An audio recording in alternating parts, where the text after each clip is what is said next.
Okay, hoping you can hear me. Just going to check out. Bear with me a sec. Right, yeah, okay, that's all done. Right, a little bit different again today. We're going back to Fallout 76 for. I will continue with Elder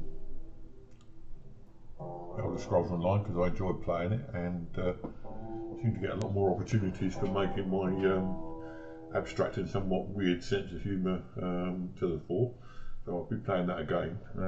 So what I'm hoping to do is alternate between the two. Maybe do. I usually do 3 streams a week, so maybe do 2 Fallout and 1 Elder Scrolls Online, or vice versa, whichever proves to be the more popular. First of all, a word of thanks from various people. We're going to be doing a little bit of Fallout 76 playing here. I'll explain why I'm doing this in a minute. We're not going to do anything major yet. Maybe save that for the second hour. So I'll explain more about that later on. Let's get these freebies first of all. What are we getting today? Some caps, lovely. But yeah, as I say, I'm quite happy to carry on playing Elder Scrolls Online at a later date. But today we're going to just do a little bit of messing around in Fallout 76. The reason I say a little bit of messing around, there won't be much going on today because I've decided it's about time I've got to know you guys a bit better. I've explained on 62, I've told you all about my health issues, but that doesn't even cover half what I want to tell you. I like to think that the people that are coming to my chat and on my stream are friends, and I know I've certainly met at least 3 people that I would count as friends. I'm talking to you, Signal, I think that's how you pronounce your name, but Civi and Rasta Dave, who's now doing his very own channel on Sea of Thieves, I believe, so maybe go and have a look at that. It's Rasta Dave, spelled with 2 E's on the end. But I don't think anyone knows me that well, so we're going to go back into a little bit of history and explain to you. Let's go for that one. Explain to you a little bit about myself. The other thing I don't think I showcased much on here, which I really ought to make more of, is my sense of humour. I've got a very weird sense of humour, mainly in the Monty Python sort of frame of humour. I'm coming to you with an urgent message. Mad Dog Malone is on the loose. Yeah. I am deputy, and any citizens hearing this message head to Grafton Dam and attempt to subdue him. I need him taken alive. I will make an example of him. Well, it's usually this. My marshals will take care of transporting him back here. Died straight away, lovely. I think maybe we better just stick to collecting and going around and doing some scavenging today until I've got this urge to tell you all about myself over and done with.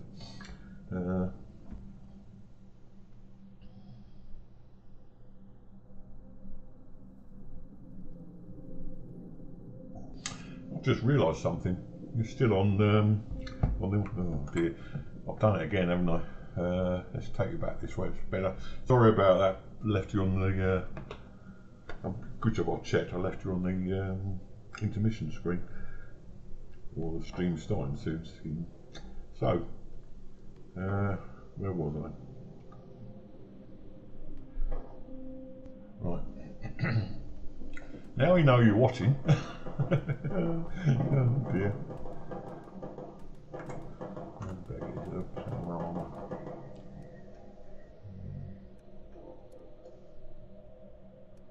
Where are we? Armour.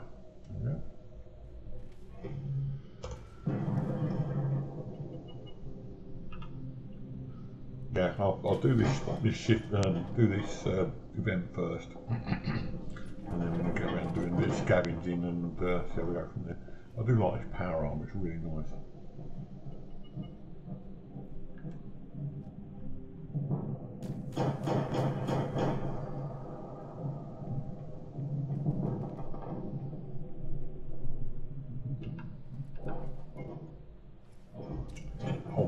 doing, Rainer? Oh dear. Yeah, keep saying that.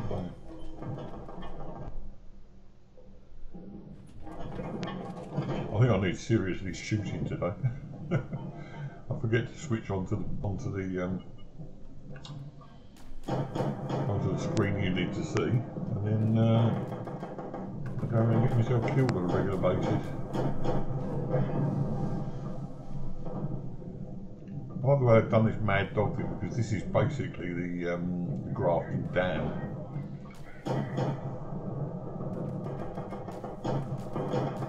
It's the same thing, but they just call it something different.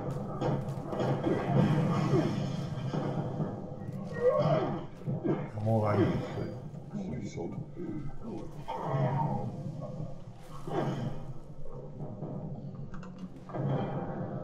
Now, the only thing about this weapon is the fact that it doesn't reload very quickly, if at all. Probably fun on.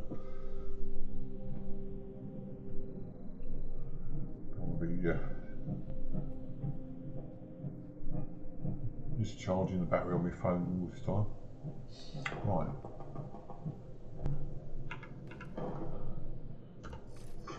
How long have we got? I've got 3 minutes. So I need to get over here and get me hallucinogen containers. Lovely. Where's my stuff? Right, it's down there. The other thing about this weapon is it gives you still well, I haven't got a lot of that anyway. Right, let's go and get this Malone character. The thing about this weapon is that it does leave goo all over the place.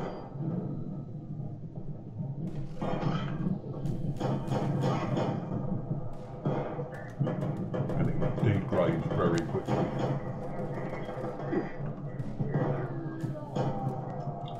So much for I'm not going to do anything today. And it's all planned out last night. I was going to talk to you, and I was going to give you some idea of what I'm like. Power armor over there. And then we'll pass off and choose here to get some power armor. More importantly, a fusion core. Take that. You can't make me go back to prison. Yes, I can. Going to. Where is it?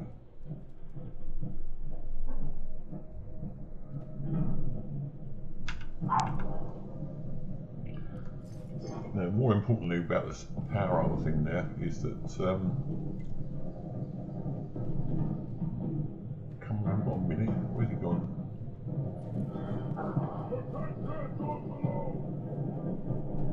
I think I'm going to fail this one.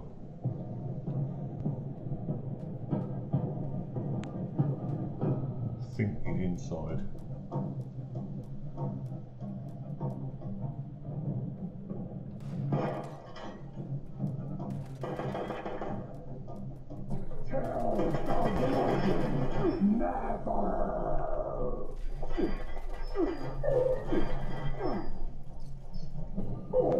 Cool for that. Look at the time we've got.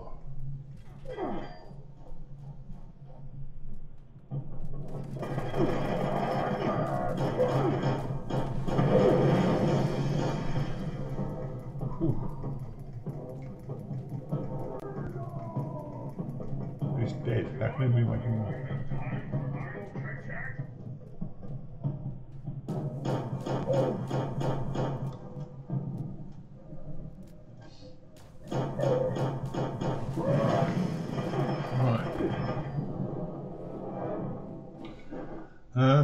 Do we need the stuff we got? Yes, we do. I'm going to have to go back in there again. Okay, so now we're on scavenging mode. We've started doing what I wanted to do in the first place, which is just to give you a little few details about myself. First of all, I told you I'm sort of 60 years old, I've got a lot of health issues, but that nowhere near, as I was saying earlier, nowhere near describes what I am. It just describes the problems that I've got and whatever. I was born at a very young age and somewhat reluctantly in a small house, very small house, 2 up, 2 down, outside toilet. Not a very nice house at all, but it was my home for the first sort of 10 years of my life. That was quite a pleasant little place, even though it wasn't brilliant. Why am I so slow? Shooting. But I was born at the back end of the very early 60s. Who's shooting? Troubleshooting.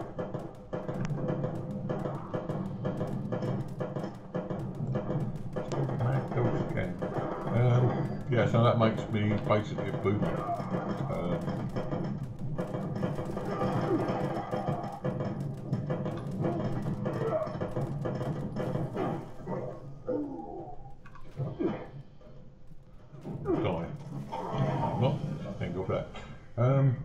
Yeah, boomer, early, latter end of the boomer generation, really. Not for them. Right, I'm getting out of this. I've got loads of stuff. We're going to go and do some scrapping.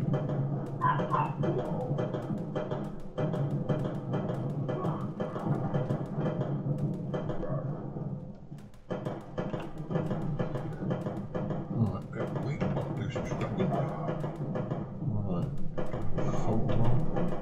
One mile sort of showing up as new. Oh, where is it?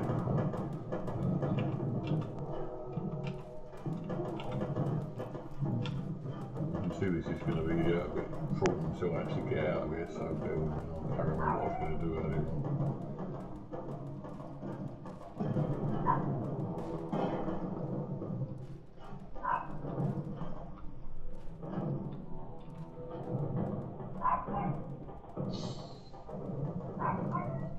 Now I'm going to go to a railway station, if I can do that with the enemies around. And we're going to get rid of some stuff, and then I'll start doing. The whole point of this was to do a get to know you sort of mission. What's wrong now? Oh, of course, we're in power armor. Okay, that should be okay once we get out of power armor.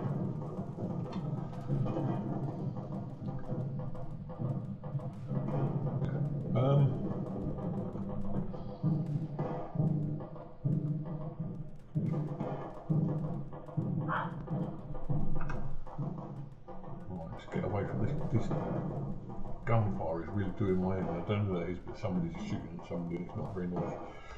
Right, I'm going to go 5 caps to travel to there.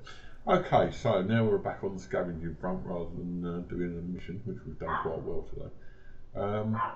The main reason I'm gapping on about this is because basically most of my target audience is going to be the older generation, but there will be quite a few youngsters there who won't get what's going on, some of the references I make. Firstly, I want to apologise for that. There's not a lot I can do about it, because a lot of the references I use go back to the 1960s and 70s. So, yeah, I mean, they're not going to mean a lot to some of you guys. Just doing the scrapping stuff. We're going to get to our normal, get rid of the ammo.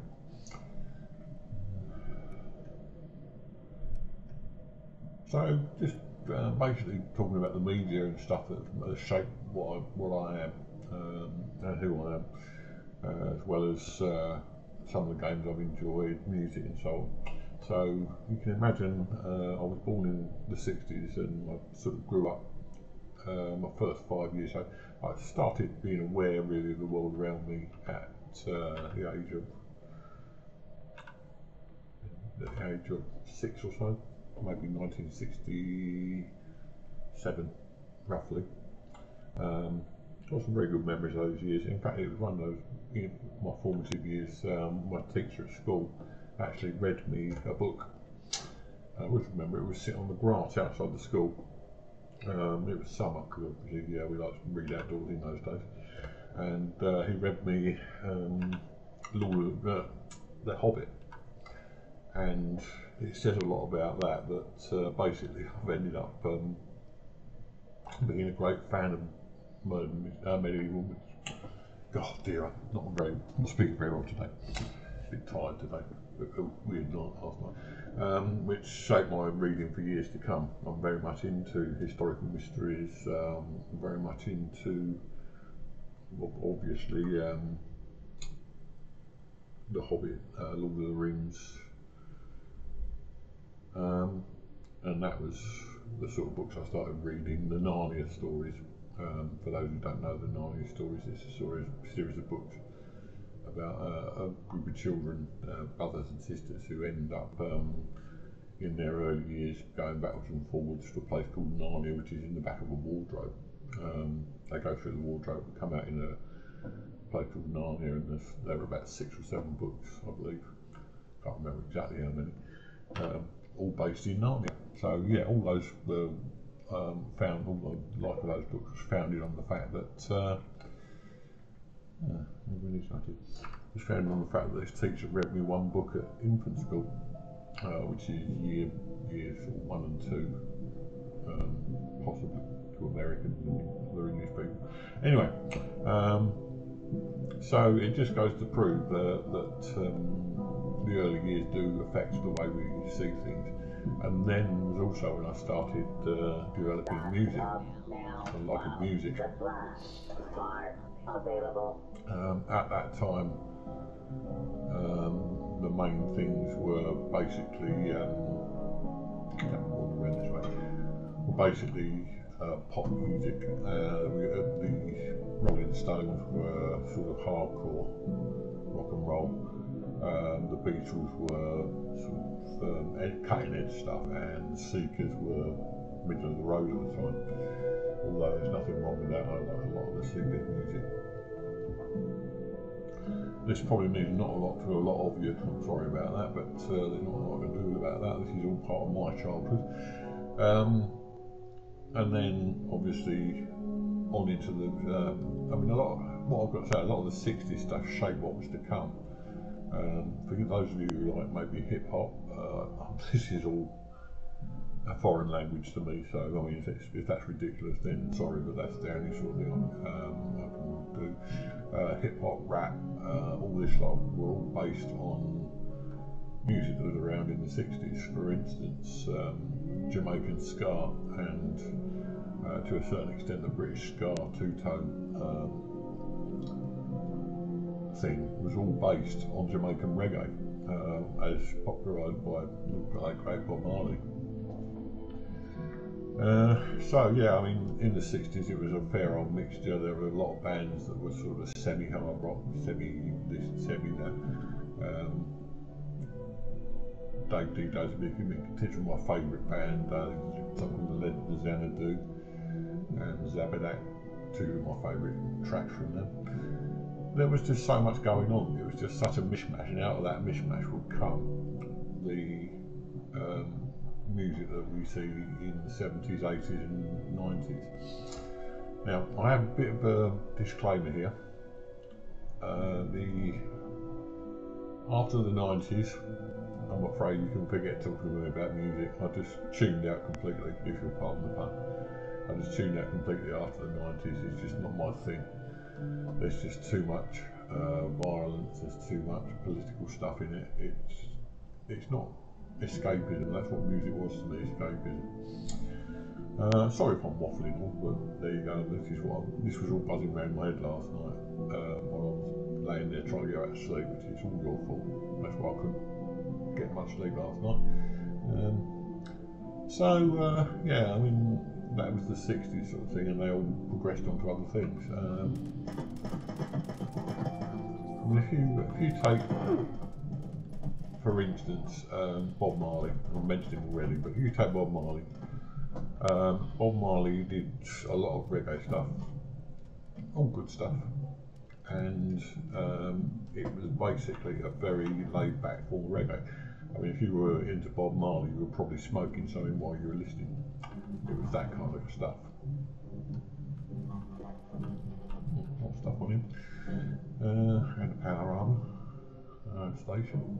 And another one. But from Bob Marley came all this stuff that you're probably listening to today. And I'm not saying I don't like some of the stuff from the 90s. I mean, I listened to quite a few Angel. Oh God, what was the guy's name? This is the old problem, getting on and forget things. DJ Miko was another one too. I remember his name, but DJ Miko did a version of What's Up by Four Non Blondes, which is pretty good. Angel was based on Angel of the Morning by Judy. No, I can't remember her name either. I'm going to forget a lot of things today. I mean, I'm just trying to get across a general idea of the sort of things that I was listening to. So,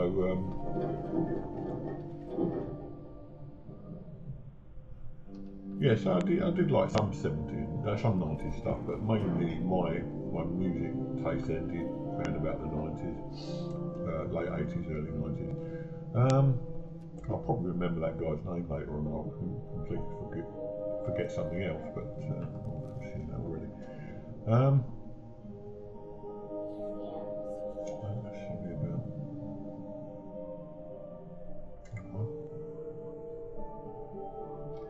So then we went on to the 70s. Now, for me, and this is my own take on this, obviously.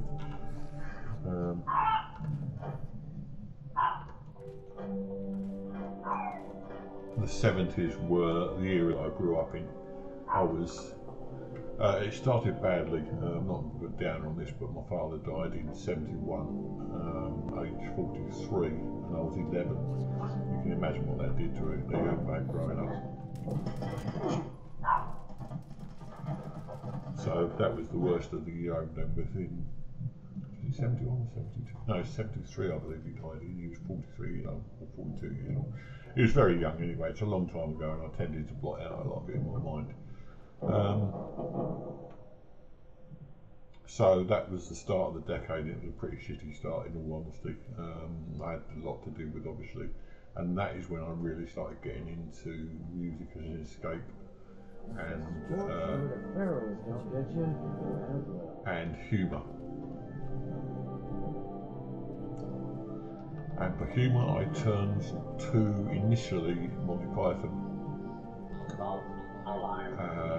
Well, I started off with a thing called Do Not Adjust Your Set, which is an early version of the Monty Python sort of humour. And then that led on to Monty Python. I know pretty much all the Monty Python sketches off by heart. I could probably just sort of repeat most of them to you now, but I'm not going to. And that's why you'll find a lot of my quotes are from Monty Python.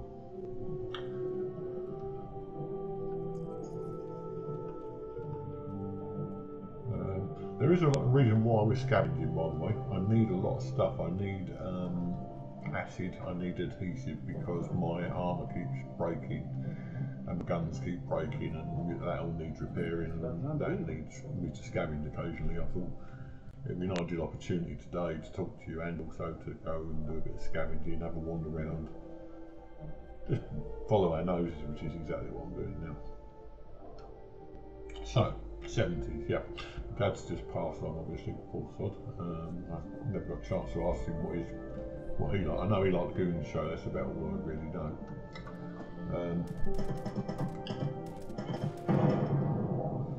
I'll go with the next one. Which just goes to show that my father did have the same sense of humour as me, because the Goon Show is another ridiculous humour-based show based on nonsense. All this is available online, by the way. If you want to see any Monty Python, you're too young to remember what it was like, feel free to jump online. You'll find Monty Python, you'll find the Goon Show, and you'll also find a lot of the other things like Do Not Adjust Your Set is on there. Also in the 70s, I started developing my liking for science fiction. There were a couple of TV series in the 70s which basically set me off on the path of science fiction, and probably is the reason I'm playing this. The first one was a thing called The Tomorrow People, and it was about a group of 11-year-old kids, 11, 12, maybe 13, young teenagers anyway, and they had developed into the next. Shut up. They were next generation, not next generation, but the next.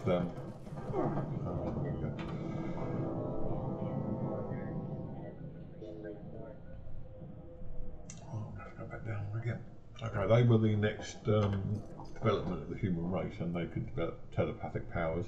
Also, of course, at the time I was watching Doctor Who, and that is something which has survived, but the Tomorrow People never did. Where are we going? We're trying to get our stuff back, so it's this way, that way.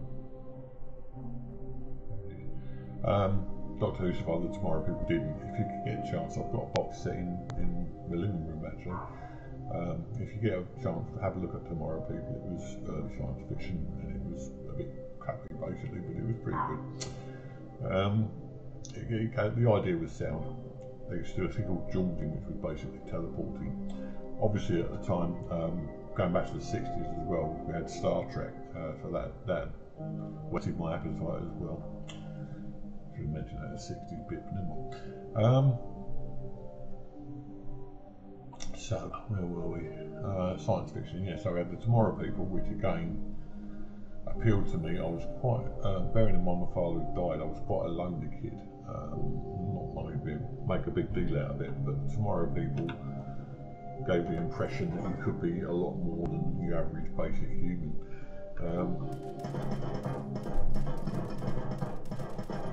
And also at the time, there was another series.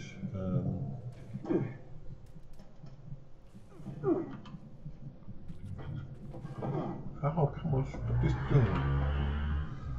Yeah. I'm losing track of what I'm saying because I'm trying to play the game as well, but I don't know.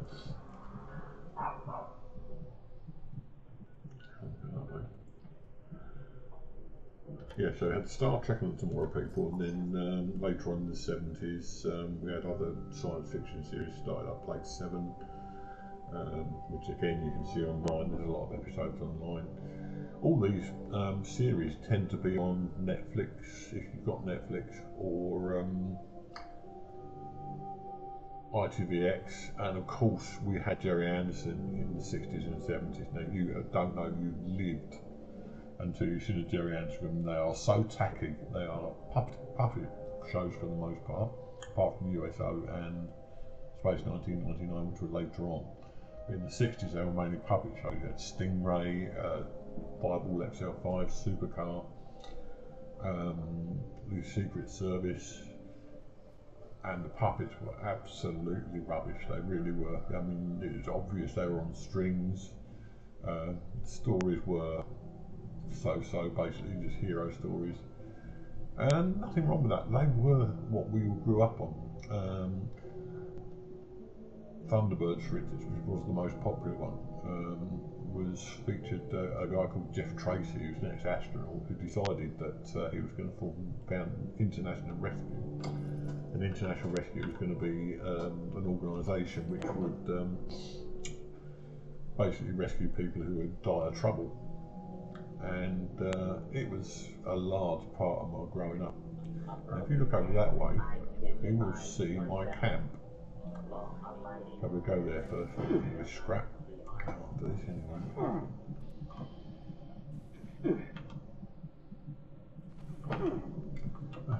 Robots, they're annoying.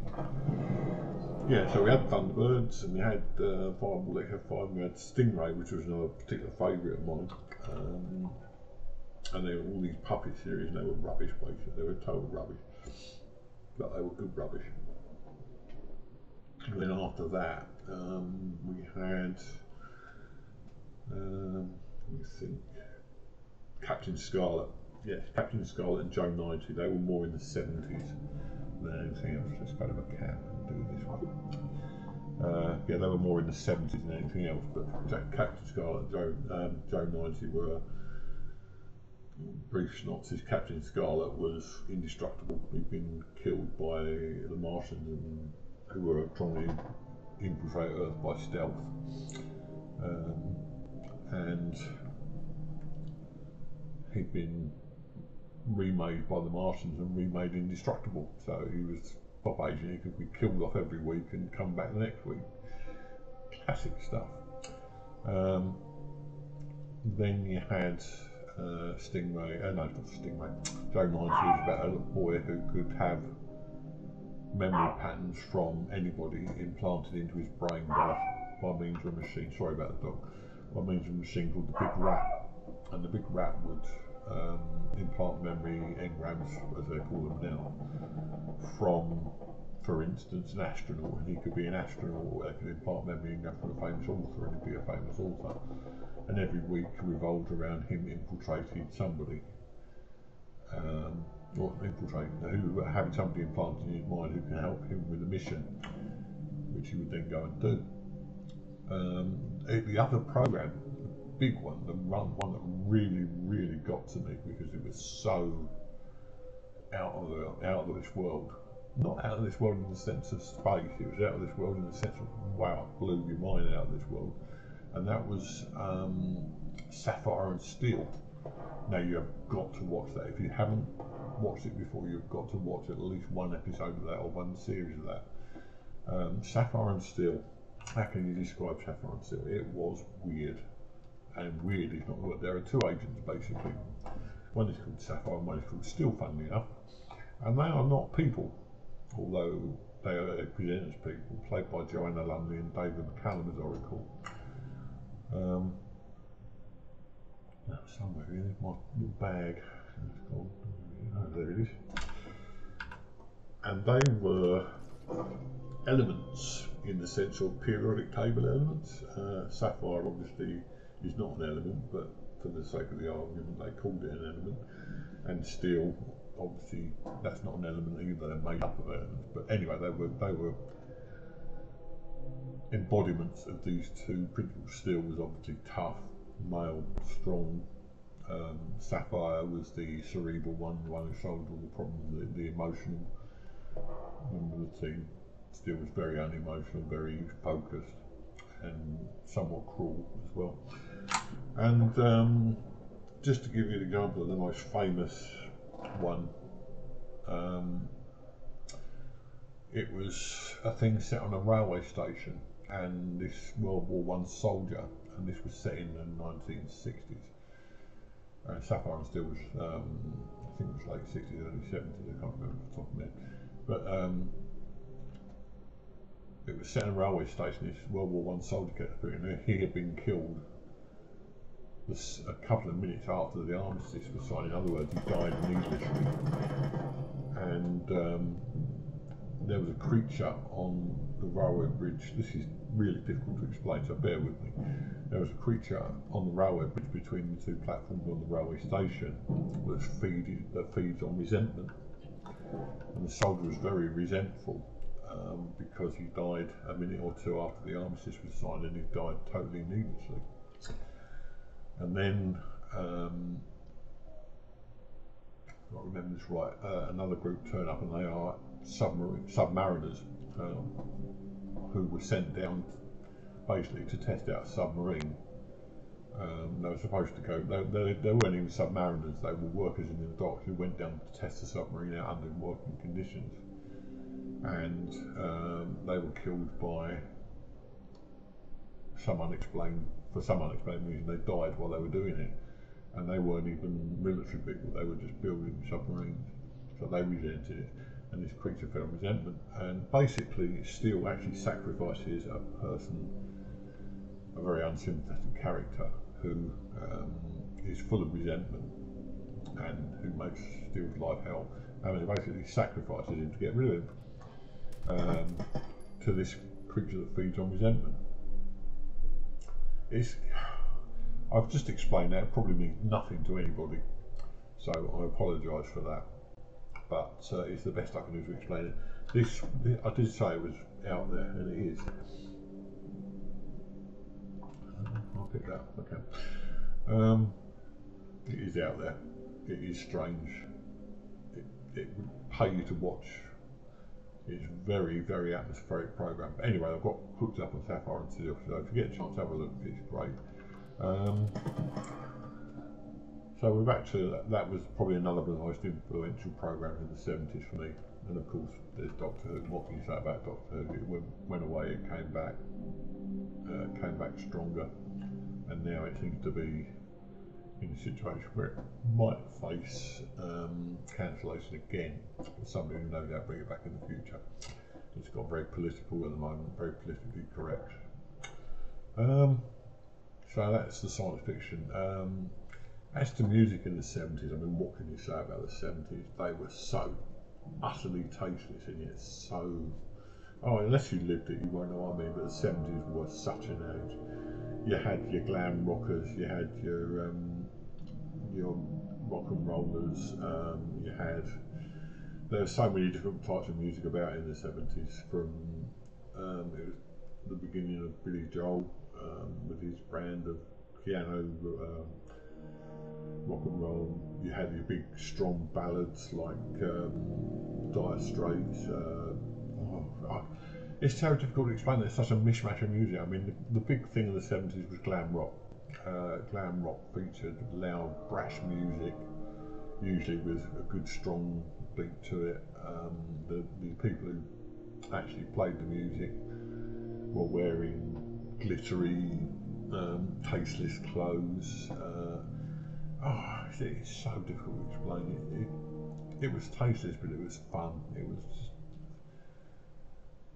It was enjoyable. It was 101 different things. We need these, by the way, if you're wondering why I'm coming in.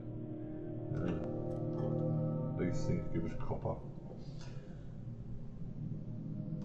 So that was that bit. Then you had bands that have been around in the 60s, like the Seekers, which were still going. Then at the end of the 70s, you started getting ABBA, which were the sort of easy listening sort of music. The music was just, what can you say? I won't bore you anymore because you must have gathered by now that I love the music of the 70s, and it's so much more. It was so much more fun in those days than it is now. TV wise, hot curtains, really interesting. TV wise, there was still, I mean, in the 60s we had Batman, the camp version of Batman with Burt Ward and what's his name? Adam West. In the 70s we had more from Jerry Anderson, we had Sapphire and Steel, we had fun things for kids to watch, but at the same time, I don't know what I can say about 70s TV. There were a lot of rubbish as well. I mean, we were looking at sort of soaps around the Z Cars, Emergency Walk 10, that was more 60s and 70s, but there was stuff for the adults too, and I used to bore me rigid watching the stuff for the adults. I watched it anyway. So yeah, I mean the 70s TV, I mean if you get a chance to have a look at it. 80s not so much so. I mean there was a lot of stuff about, you had Battlestar Galactica, you had that might have been the 70s as well, but you had Battlestar Galactica, you had other science fiction stuff, Silent for Grey, and I didn't really have much to do with it. Jerry Anderson carried on with other things, which didn't appeal to me as much as Thunderbirds and all that. Don't ask me why, because I cannot.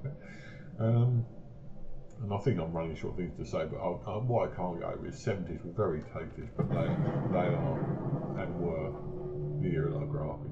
80s not so good, 90s started tuning out. As for games, believe it or not, in the 60s when I was very young, we had no games. There's no such thing as games for us. The games we had were on paper and pencil or boards. On paper and pencil or boards, absolutely. That's it. That's the only choice you had. Puzzles, jigsaw puzzles were another thing, and that was about the extent of the games. And then in the 70s, there was still pretty much not a lot going on. We had the Pong and the what's the word I'm looking for? Space Invaders in the arcades were starting to go on to handheld consoles. I had one of those in the 70s. But again, there wasn't a lot going on really games wise. And then in 1981, a gentleman by the name of Clive Sinclair invented a little computer. And without that little computer, I very much doubt you'd be doing what you're doing now.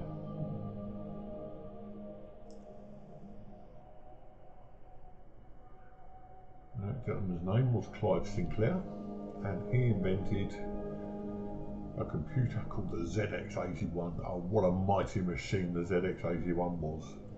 It was rubbish, but it was the first commercially available computer on the market. You could buy it in kit form initially, and then eventually started producing it in normal form, and it was great. It crashed on a regular basis. It had 1K of memory. 1K. Can you imagine 1K of memory? Believe me, it was nothing. Absolutely nothing. So it had 1K of memory, and it was had a RAM pack. You could get 16K RAM pack, but the RAM pack was fitted by a LED connector, which was so wobbly. I don't want to claim this reel at the moment. Yeah, so if you plug the RAM pack in and try to load a program, the chances are the RAM pack would wobble so much that it would actually crash the whole machine. It was a hobby machine. It was basically the first computer from Clive Sinclair, who was quite a genius on computing, as far as I'm concerned anyway, and the first commercially available one. And then he produced another machine with code named the ZX82. God, that man had an imagination. He wasn't brilliant at marketing, you can tell, can't you? The ZX82 later became the Spectrum, and it was the Spectrum that really took gaming to a whole new level. There was at the time a Commodore 64 available from Commodore, obviously, and that was a 64K machine. The Spectrum was initially a 16K machine, so technically speaking, and I've noticed this a lot, technically speaking, it should have lost the war with the Commodore 64, which were the two big contenders at the time. I'm waffling on about it, so I'm so sorry, but I'm just... It started off as a means of letting you get to know me a bit better, and it's turned into a potted history of my life, but anyway, please bear with me. So the Commodore 64 should really have won the war, but it didn't. Now, I wonder if I can do... Sorry, I've got something to do urgently. Where are we? Where is it? Weapons? Camera. No, I've left it somewhere. Damn. But the Spectrum was surprising one. Now, the Spectrum was a really crappy machine. It had graphics that were ridiculous. Oh, there's my cam. They could only display 2 colours in an 8x8 pixel grid. So the graphics were very blocky.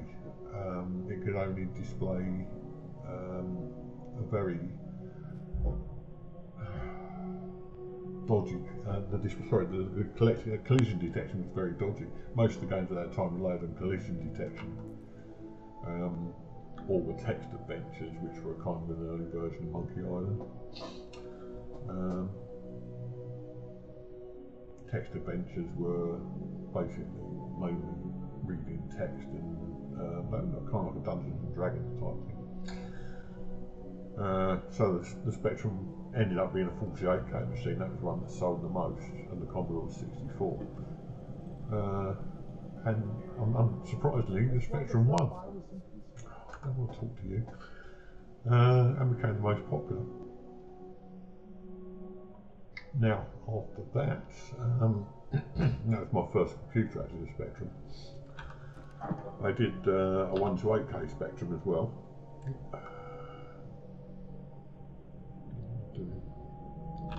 And I had one of those.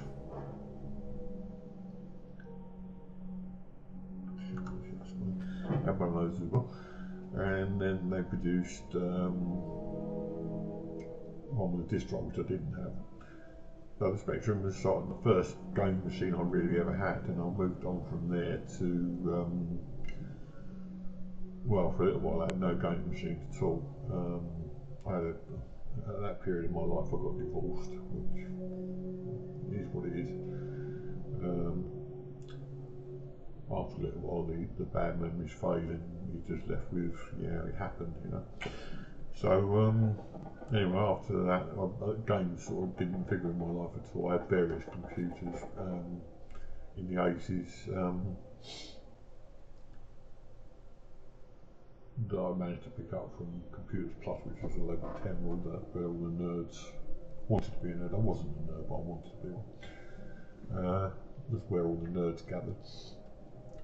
And then I just remarried, or just met my future second wife, and we went to a shop one day and they offered me a computer on credit, and much to my wife's disgust I accepted their offer and I got my first PC.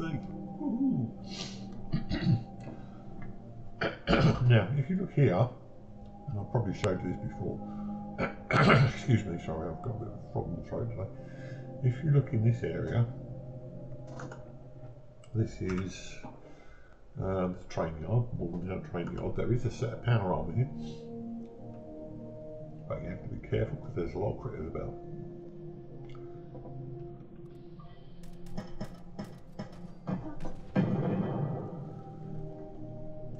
Yeah, my first PC was a Windows, at the time, 95, Windows 95 beast.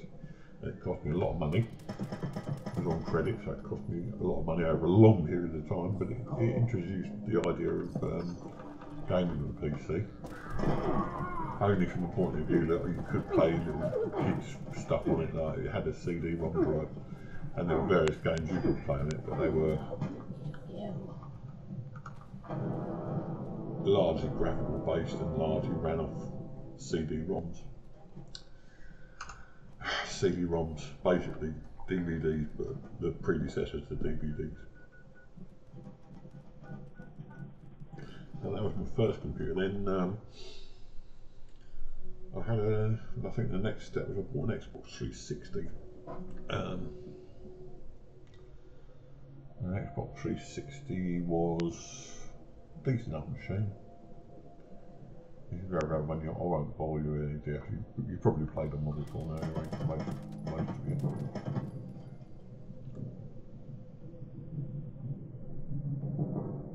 But they did tend to do blue screen thing, where the whole machine crashed and it was basically bricked.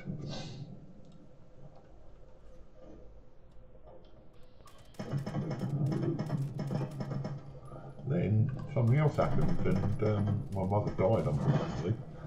Left us a little bit of money, not a lot, enough to have some savings, but also enough for me to buy a PC, buy an Xbox One S and a PlayStation 4, which I've still got. No, I don't use much, unless I want to stream on them. I'm not really interested at the moment. I was going to show you where your power arm, if it's going to be anywhere, it's going to be in here. It does respawn. It's not there at the moment, but it respawns, it stands here. And you can get a fusion core out of that if you don't want the power armor.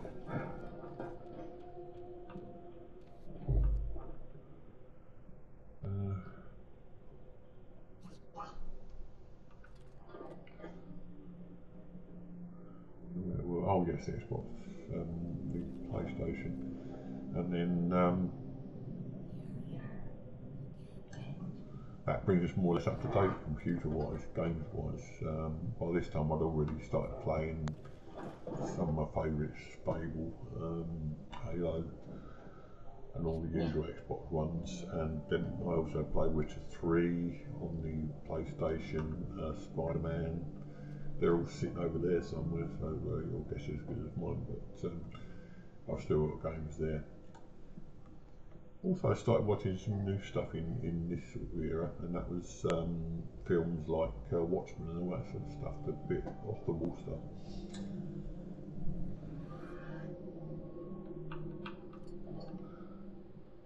And then of course we go back up to date. One day I was sitting in my, I was trying to get, I wanted a PS5, desperately wanted a PS5 because I played all the Dark Souls stuff on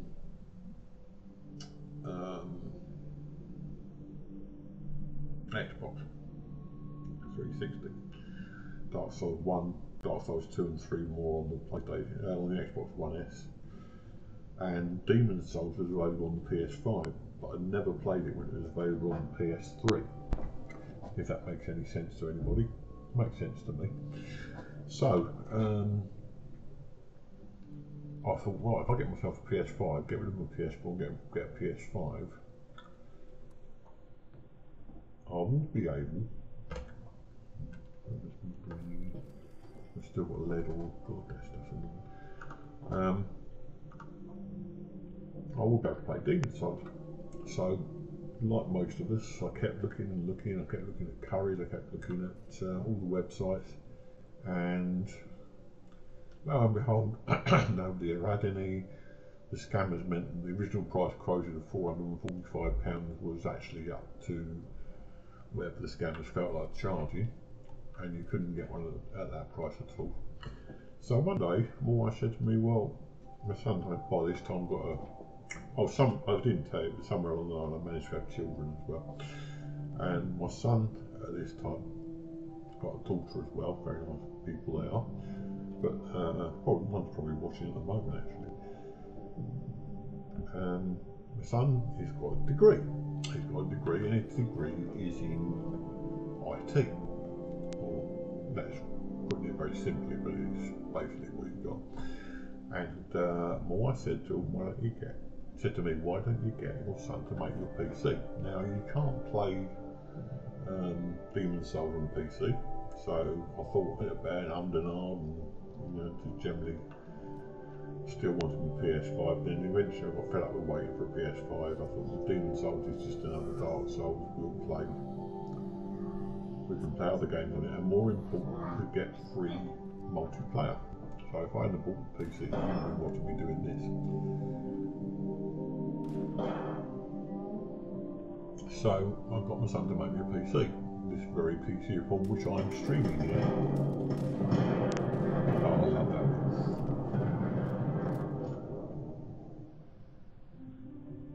Which brings us more or less bang up to date. Where are they shooting from?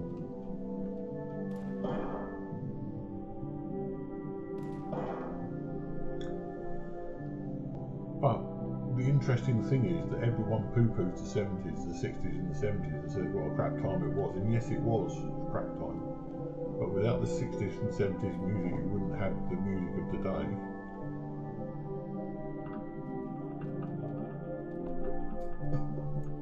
And without the games of the past you wouldn't have the games we've got today, and without the development of the science fiction effects and so on of the 60s and 70s, you wouldn't have the games and TV programs we've got today.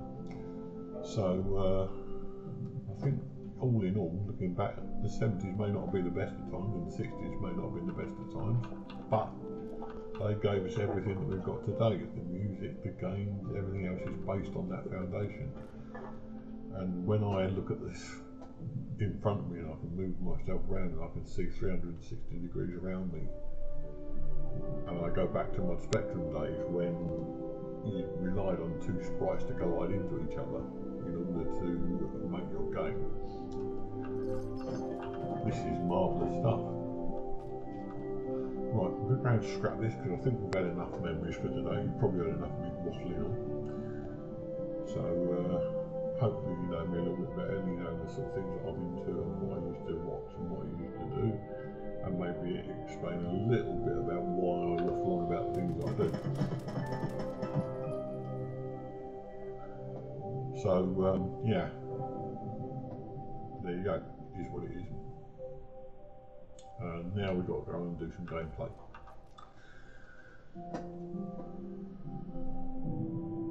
I'm going to do some scrapping here first. Over there.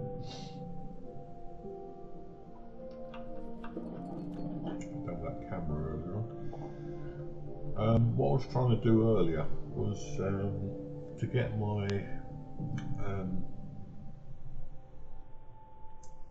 extra carry-weight knapsack backpack. You have to do a thing for the scouts, and that involves taking pictures of various creatures. And I could have done that with the camera on me, so yeah, quite good. Right. Can I just remind you, by the way, and I know I've been waffling on this morning, and hopefully you found some of it entertaining. If not, I'm so sorry, but I wanted to get a few things out in the open as to why I am what I am and why I say the things that I do. But if you enjoy the content, please, either if you're on Twitch watching this, drop a follow and get the notifications from Twitch when I'm online. Or if you're watching this on YouTube, please drop a like, subscribe, and ring the notification bell there so you get notification on YouTube as well. I've got all these streams on YouTube, so they're preserved, so you can go back and have a look and have a good laugh about me. Which no doubt you probably will at some stage. So if you can do those things, I'll be extremely grateful. The Twitch stream and the Twitch account and the YouTube account are both growing steadily, but it needs to be a lot quicker if I want to make anything of this, and I would like to make something of it. Also, if you've got any memories of the sort of your early career in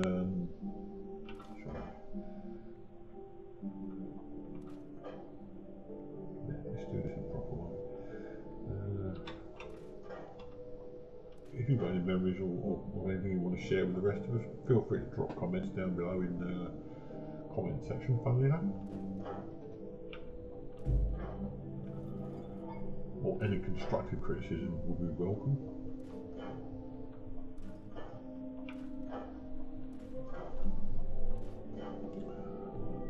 Let's make sure that still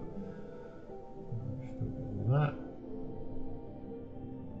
No, that one's jacket and shoes. No, not really. Can we scrap them? Yes, we can. Food, drink. How much food? Junk. Get rid of that. Mods. So it interests me in the way you guys look on life as well. I mean, I think one of my children watches this on a regular basis. I'm sure they'll probably remember some of the things that I used to listen to music-wise, and some of the things I used to watch on TV. And indeed, I know my son's developed a similar sense of humour, very much similar to mine. Oh, they're back again. Well, they exploded. No, exploded.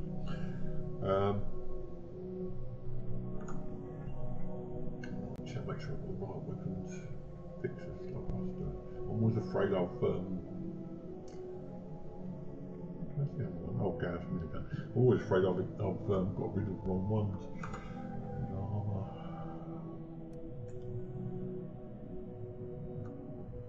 And yeah, I think a lot of people will benefit from. Actually, we're back to the railway station just up there. A lot of people benefit from watching some of that stuff. I mean, it was humorous to a high degree, and a lot of the humour has survived, even though some of it is 60s and 70s specific.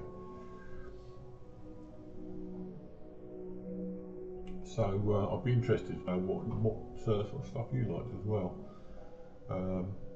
There was some stuff in the sort of 80s and 90s, not on 9 o'clock news, Adam and the Ant. I mentioned Adam and the Ant and Psychnaut said that they like that type of music as well. Hazel O'Connor, there's quite a few artists in the 80s that I enjoyed. 90s, as I say, not so much so, but where's the railway station gone? It's over there. Ah, there he is. So if you've got to share with me what kind of memories you've got. I mean, I know that the age demographic of the people that watch this is not quite as young as most. So if you've got any memories of your particular era that I might relate to, or anything you just want to talk about, feel free to drop comments.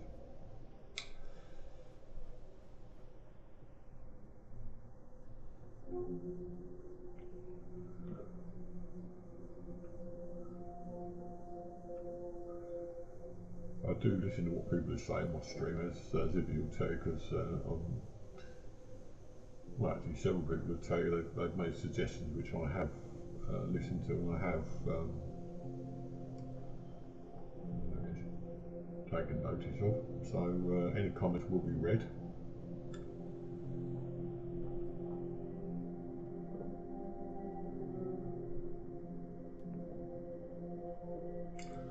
First thing we're going to do is drop all the junk in.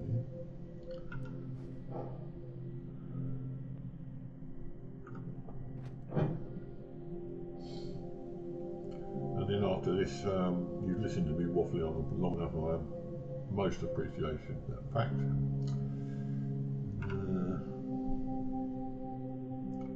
So when we've done this, we're going to try and do some action stuff.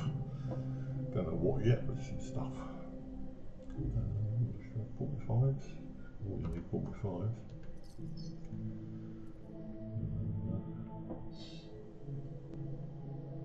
Jump to silver. In short, anything you say will probably be read, and I will usually answer.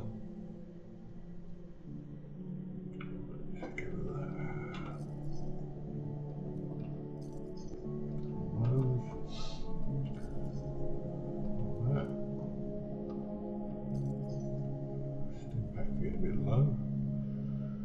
Break that one down into a stim pack and that down into a dilution, so that's not a problem. Right, okay.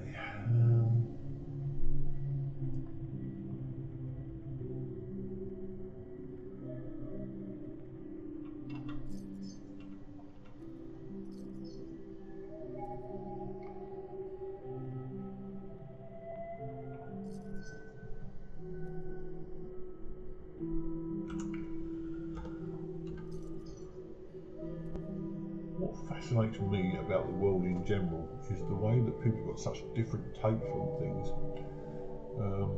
I have known many people in my life, and I've chatted to them about various things. I will talk to anyone. My wife actually despairs of me in the supermarket. I will talk to anyone, standing in the queue, someone doing their shopping, someone watching TV, or standing outside the shop, or walking up and down the aisle. I will talk to anyone. And when she first met me, she found it quite disturbing that I would actually talk to just people for the sake of it.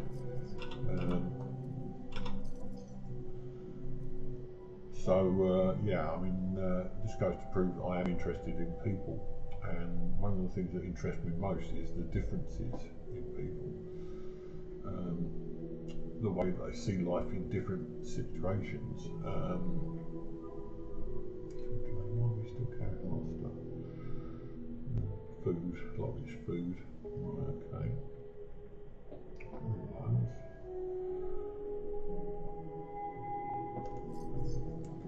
Now come back and change. Yeah, that do. Yeah, so I will be very interested to hear what you've got to say. It really is important to me that I listen to what people say and respond to it.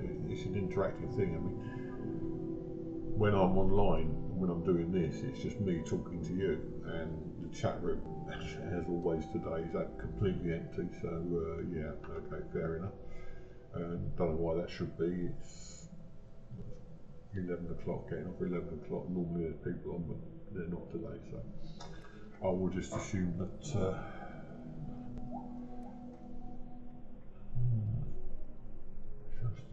Yeah, do that. Let's do one.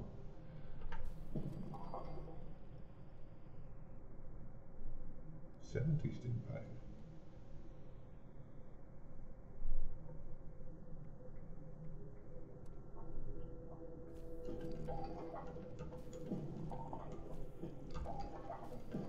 Well, I'm not messing about anymore.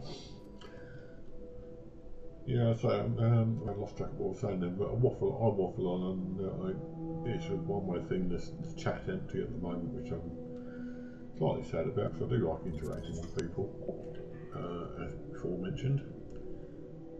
So, if you've got anything to say, please drop a like, please drop a comment, and I will respond to it. It's not a case of I want you to listen to me and that's it. I really do want to make this a two-way thing. Now, what I'm going to do next, seems to be now going on to the next part of this, is I'm going to try and join some. Oh, no, didn't want that. Let's see. I'm going to join a group. There's nobody online. That's probably why the chat's empty. Right. Join that one. Okay. More rally was found on the feral ghoul. Not interested in that. Protest march. Okay, let's go and do that.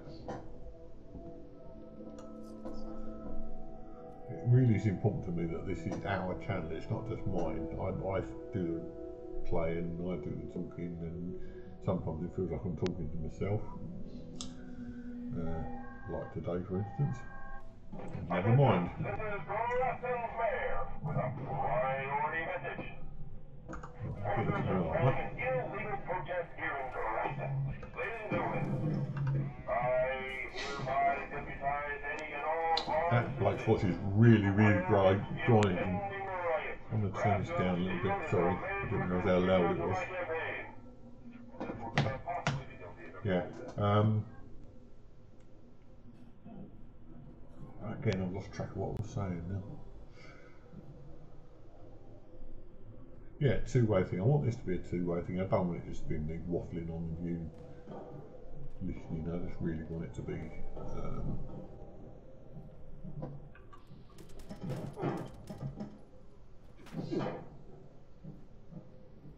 a mixture of me playing, you talking, and me listening.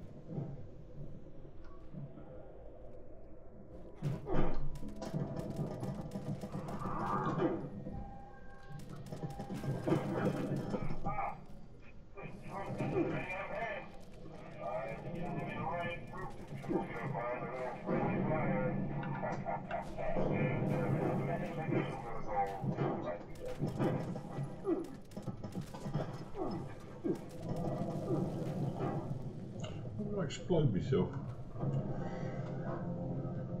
This is always funny to me. Oh yeah, great. Thanks for letting us know on that one, Dave. There's always something, always. I'll change it over in a minute. If I can do that now. It's too late now, I think.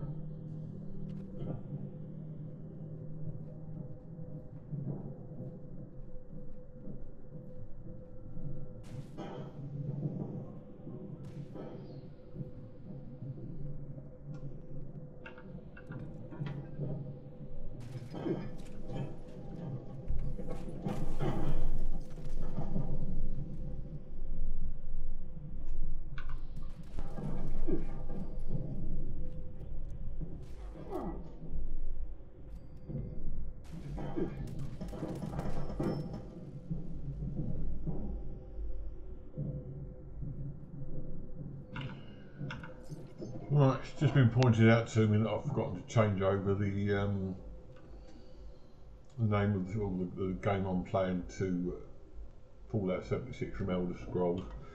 I'm not sure I can do that now. I think I'm probably stuck with it actually.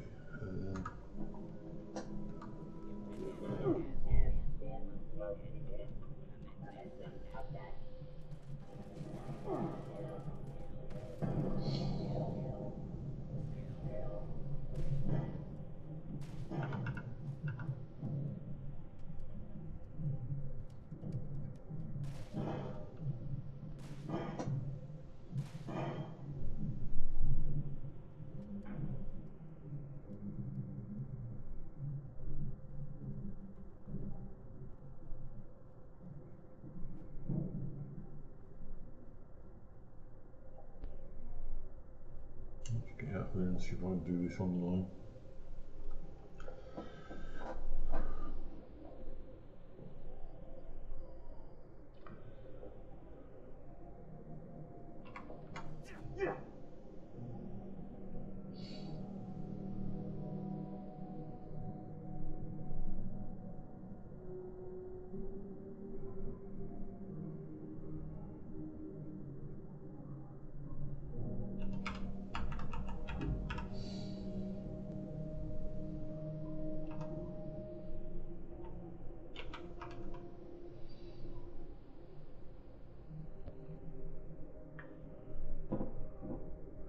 Right, hopefully that should have done it, Dave. If you can let me know whether I've done it or not.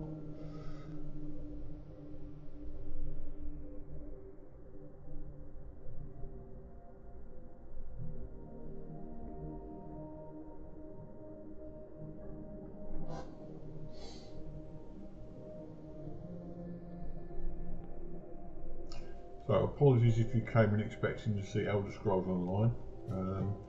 I'm so used to playing just one game that I forgot to change it over completely, so I'll do it again. Apologies. I think I've changed it now. I'll double check actually.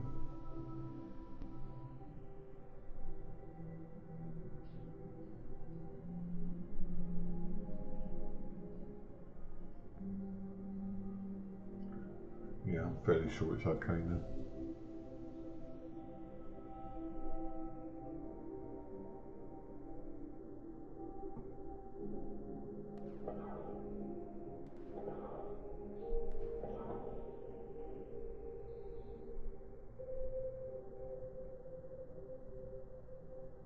That's better. Okay, I've changed it now, I do apologise. Right.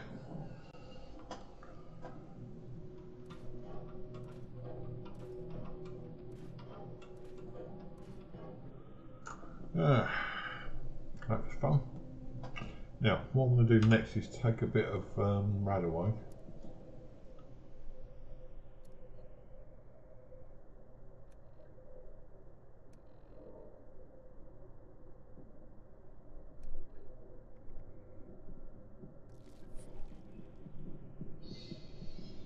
I need the extra weight, but I keep dying regularly, so I'm going to do some of that, and then I'll do a little bit more with the... No, just impact. That's it. Okay, let's see what else is going on here. Very good, don't like that. Oh, what's this one? Eviction note. Yeah, I'll give this a go. I've heard this is a pretty good one.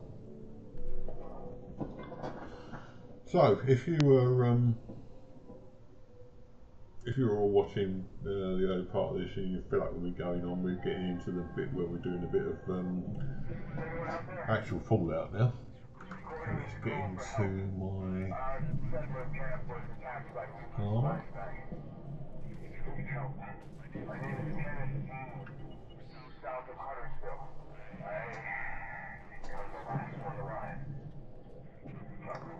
Now, I've never done this one, so I'm not sure what I'm doing.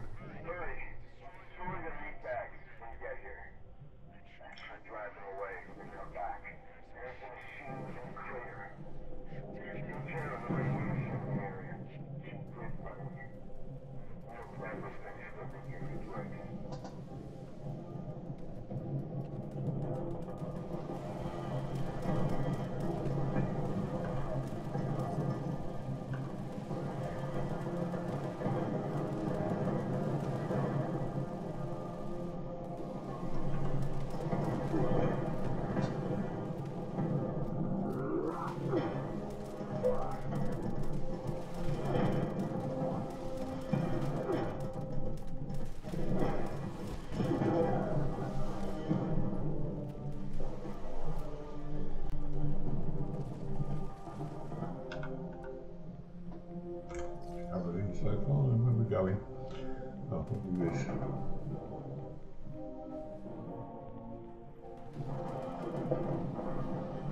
Left way.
I'm going to be so over encumbered when I finish this.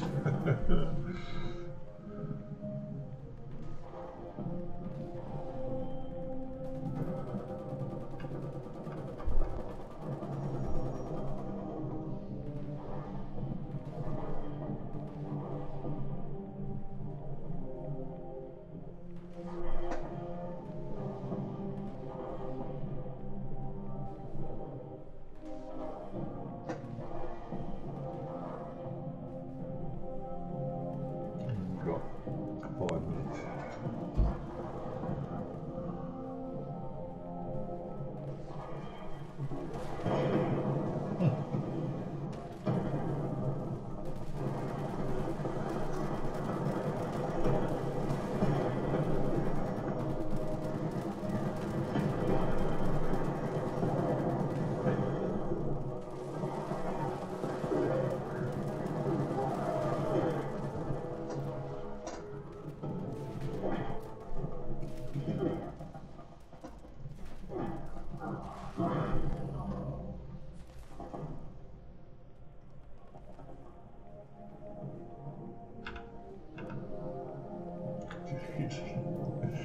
Oh, I've got to find a railway station after this.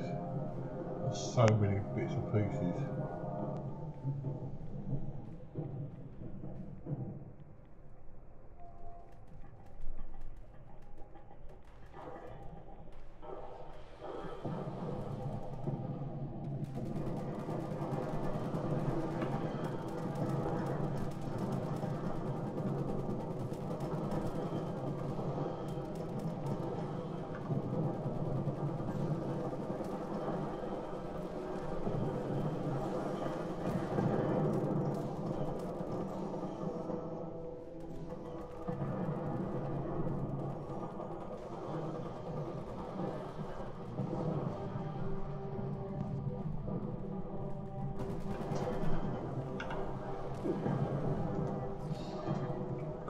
Stuff here to make a shed load of ammunition.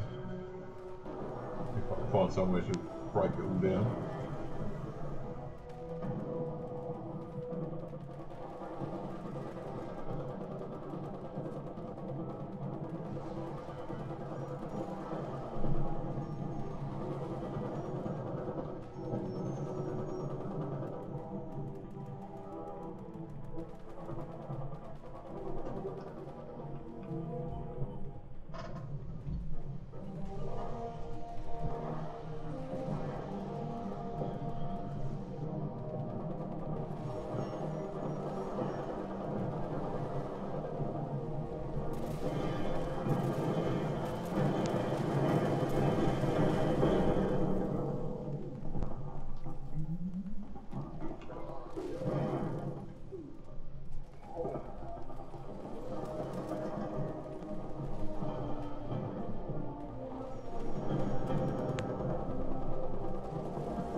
That TP jump out of power armor in the middle of something, isn't it? Oh dear. What am I going to do now? What am I going to do now? Right, first thing I'll do is try and get back in the power arm rigging. Except I haven't got it. Over there somewhere then.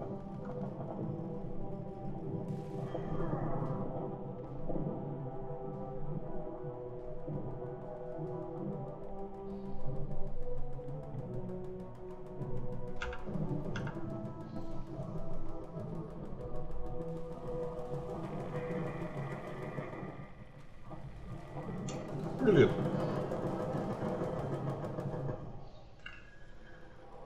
This goes to prove never jump out your power armor in the middle of a battle.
Oh, there it is, exactly where it was.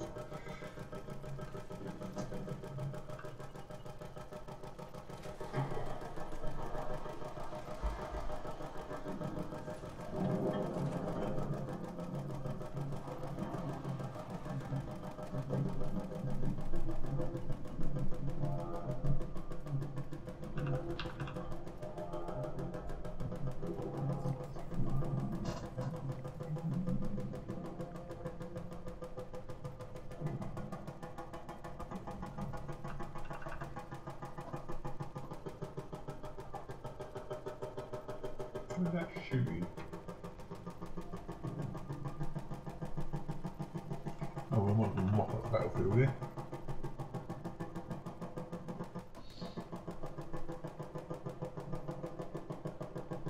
Oh, I think that's it. Right, now where are we exactly? Hopefully someone's dropped something down here. Camp directly south of here.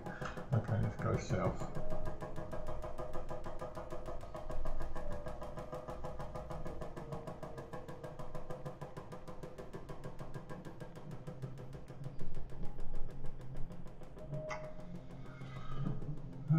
Yeah. Well, I didn't do very well in that one, did I? Proves you shouldn't jump out of your armour when you're in the middle of a battle. Again. Probably not making it a long one today as I have been previously. Yesterday was rather full, sleep-wise. And come on. Today's proving no better. I've got a bit of a problem with the knee at the moment. Am I heading to the right place? Where are we? Oh yeah, we'll go a bit southeast. But we'll keep going for a while.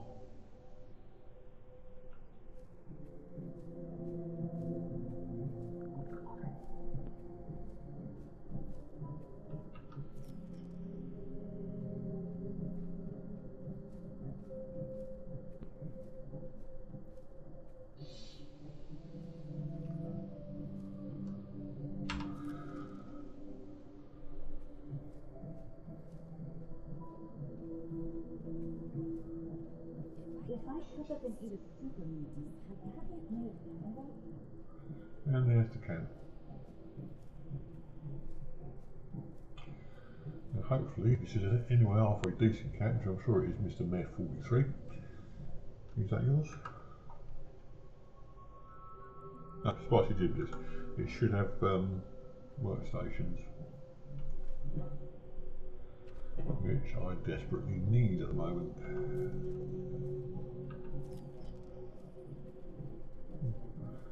One minute.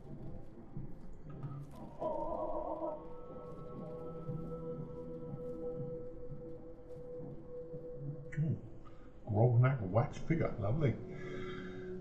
Right.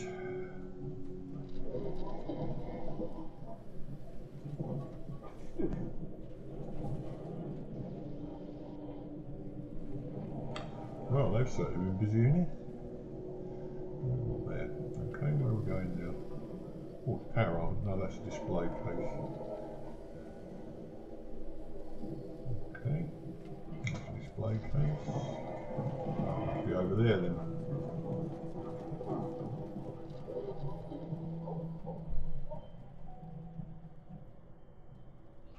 Right, we're here. Ooh, let's go and have a look at his utility room, see what he's done with the place.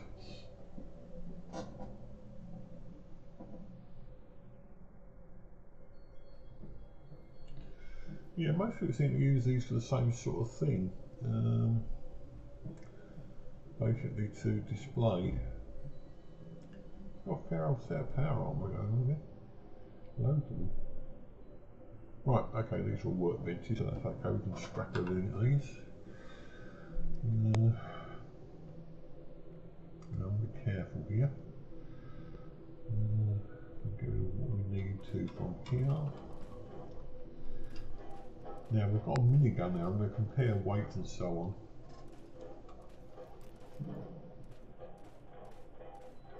can't scrap it because it's... Oh, what's this dragon? Dragon. Come on, you're not playing the game. Ah, I'll do that first. Dragon, and I thought it was.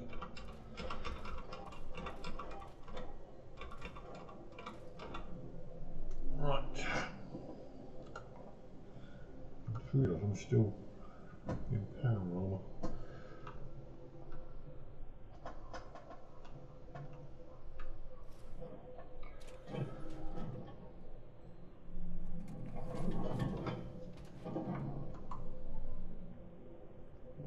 Right, I've got to go off and perform some functions, if you'll pardon the expression.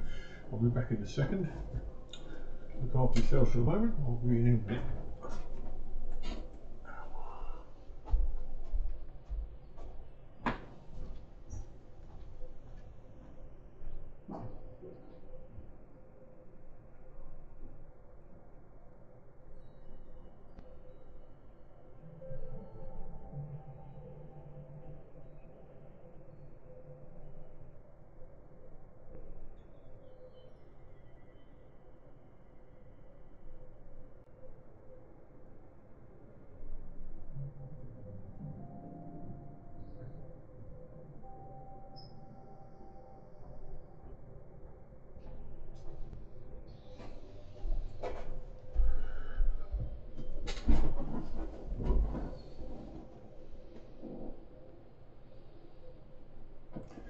Right, I made the same mistake I made last time. I forget to put you back on live stream. Let's click back to the game again, and what we're going to do now is, I've got a feeling I'm going to have to repair some armour somewhere along the line here. This is the stuff that worries me most. That's okay. That needs a repair. That's okay. Actually, I might go for that one as well. It just seems to have a lot of materials at the moment. That really needs a repair. I can't do that. Damn. What do I need to repair that? Adhesive. It's always adhesive. And that's going to go any time now. Okay. And what about this? That's okay.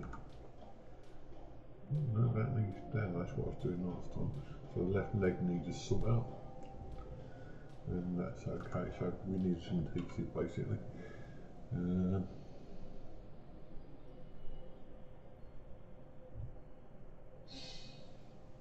Don't want to do the ultrasight just yet.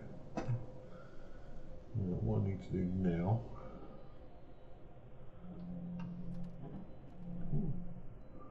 Yeah. Certainly put some thought into this cam. Right, let's get out of here. That's a bathroom. Let's get out of here somehow. Ah, that one, no, that's a bathroom still. Where's the exit? Oh, it's up there. Right, what is this? Oh, another one.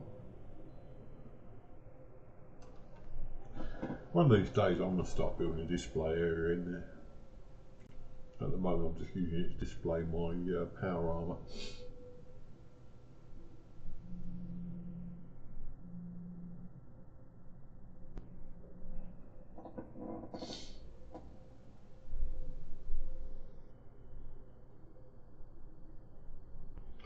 Right, that's what I was looking for.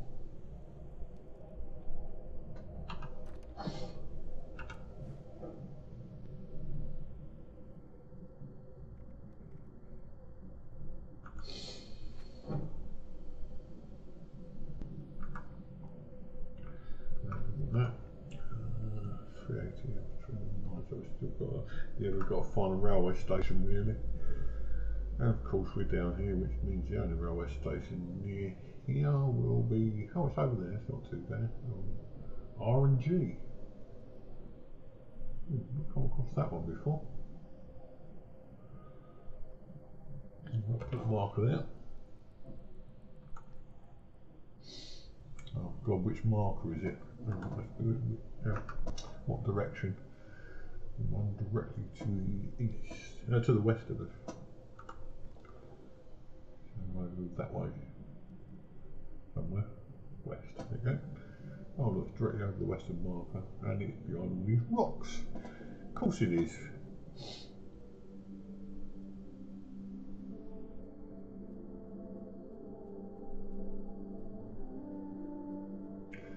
Never simple in this game, is it? Yeah. Bearing in mind what I was talking about earlier on, though, I mean, it is a miracle that we've come as far as we have in such a short time. Oh God, I've got to go over those rocks, haven't I? I'm dropping stuff I refuse. When you think about the graphics now, and you think about the graphics then.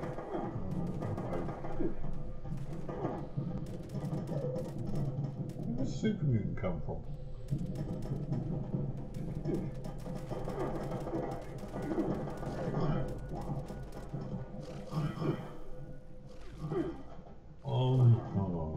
This gun takes so long to reload. Absolutely ages. Or maybe we can do a cone. No, we can't. Right, let's go there. The only choice we got anyway. Just when I think I'm getting somewhere. Yeah, and the graphics, I mean, we could never have dreamed of this sort of thing when I was, say, 17, 18 years old. Really couldn't have dreamed of it. Now I'm trying to find out where we need to go. We want a railway station, so we need to get down to where the last death was at the very least. And this time we want to be prepared. That's interesting. There is a bloody camp over there. Might have a look at that in a minute.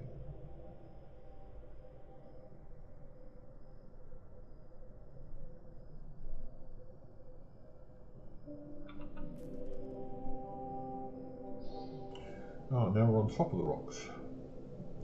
I see.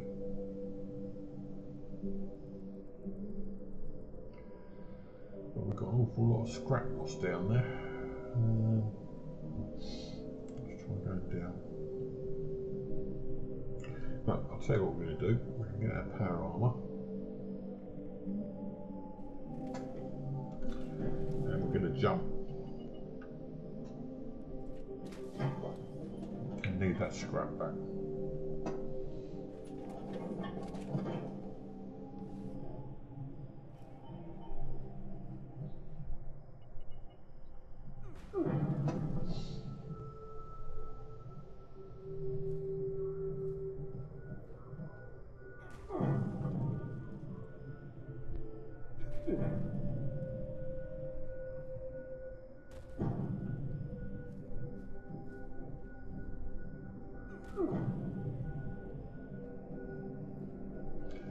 Which means we're still in the same basic position we were before, and I'll need to get to the station and sort of probe it over those rocks again.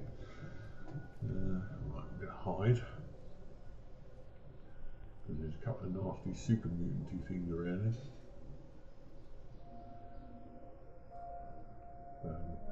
Bag here somewhere.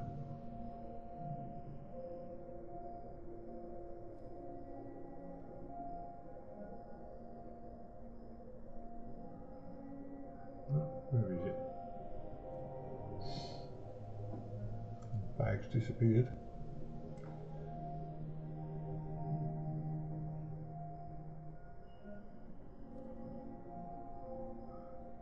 It's just there. It should be around here somewhere.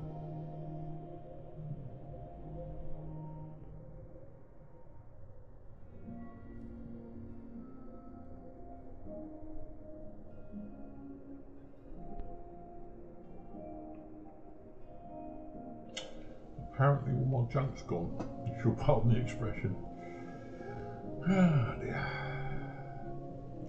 Mind you, when we visited that place we did get rid of most of it, so yeah, okay, we're going to leave it at that.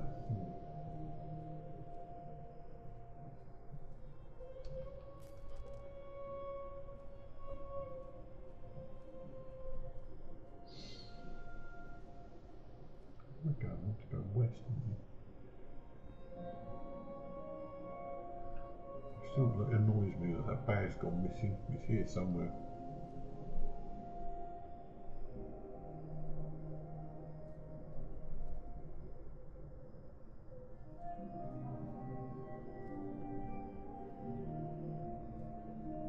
This bit's just there.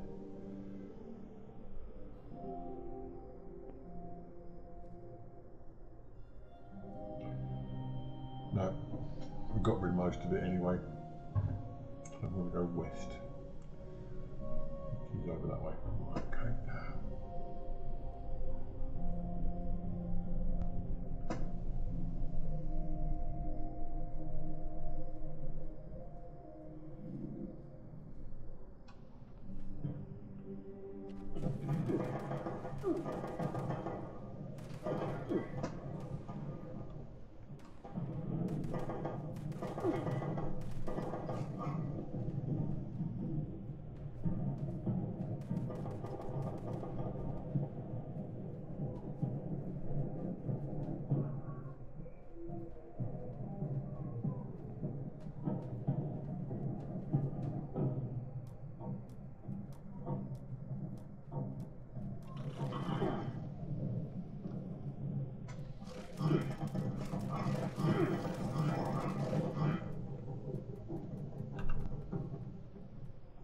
Dog tracked me all that way. I don't think so.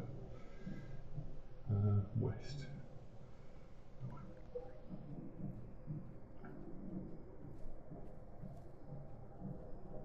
Right, this train station better be worthwhile. Probably over that way somewhere.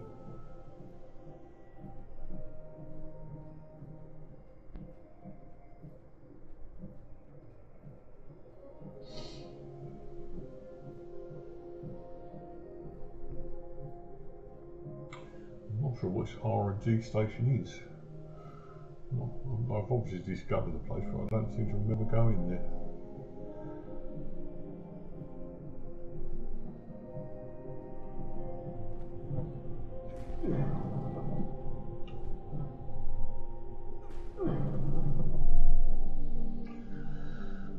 Note to self, we need a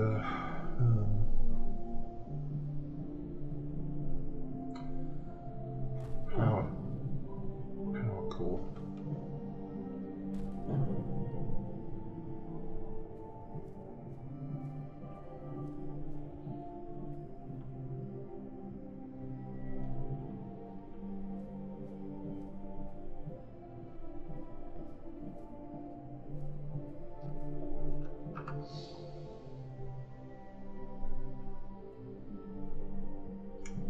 Down to 103.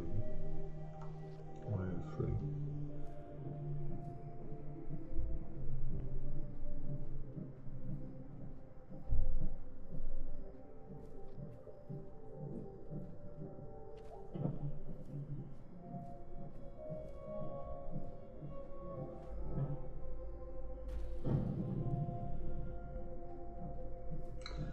Quite a high charge on this fusion core. Normally I get them when they're virtually worn out. Very rocky, this environment, isn't it?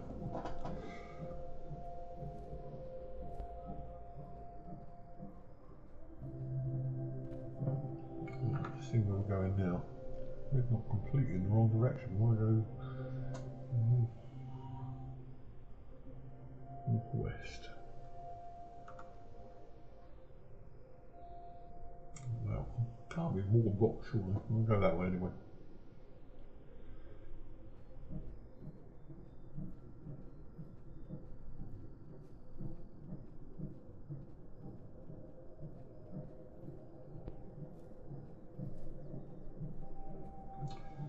On 374.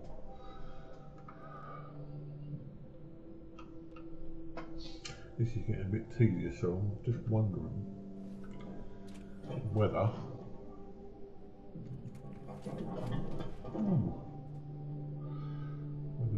weight-wise we'd be off one. What have we got? We don't need that, does it? That.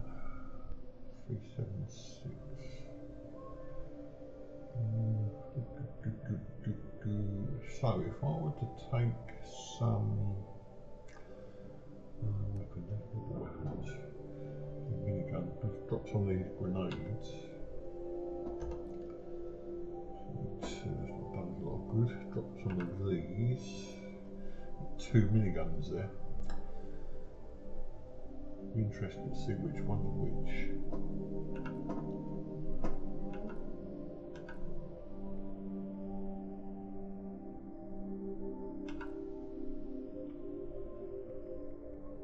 Doctor's orders. That's an interesting one. That's a sniper rifle. We'll have a look at these in a minute when we get to the station anyway.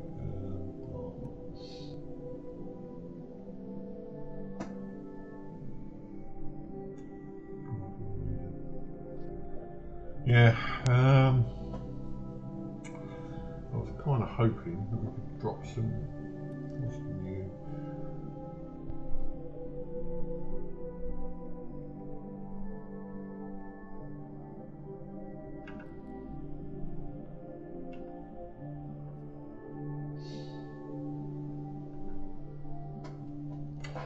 I'm going to do it when we get to the station anyway, so we might as well drop it all now. Oh, that's probably why.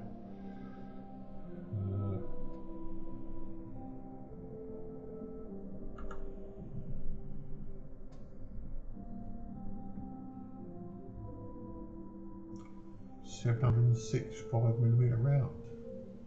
God. Why have I got those?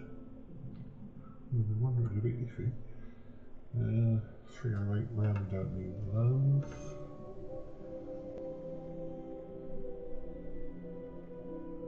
Certainly don't need those.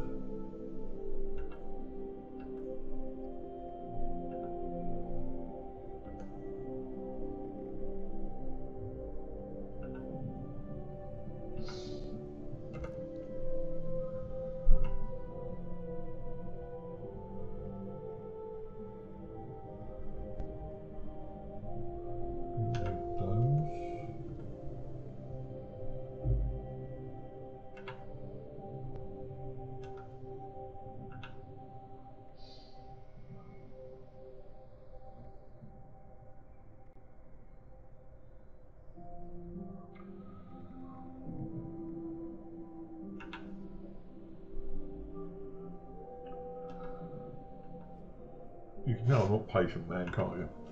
Trying to disappear in. Now, I wonder if we were to.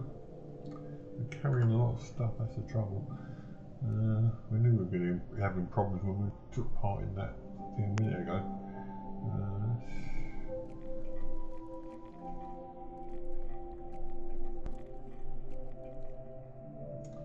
That's better.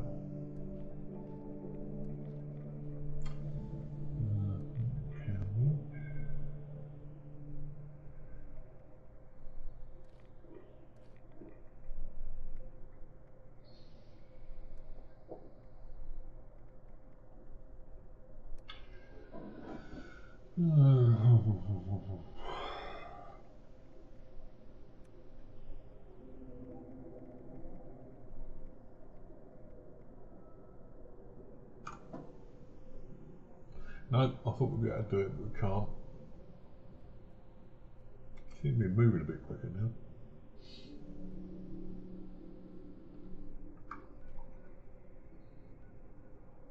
Shame we haven't got the excavator armour here, we've done wonders with that. Right, so we're going to go from here directly northwest. If there's rocks in the way, of course there are. Northwest, it'll be up that way.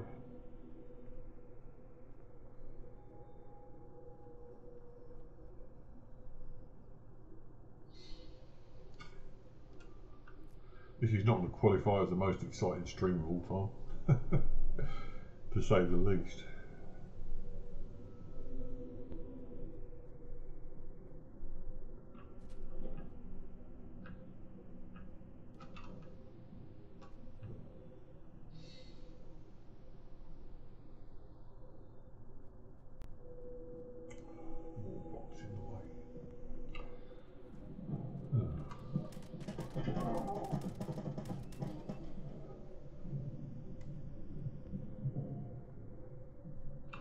Right, I've got a feeling we're going to have to drop one of these items.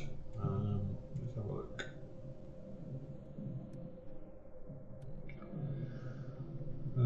T45 left leg. Drop a 1-star. Well, the wood one, that's the obvious one.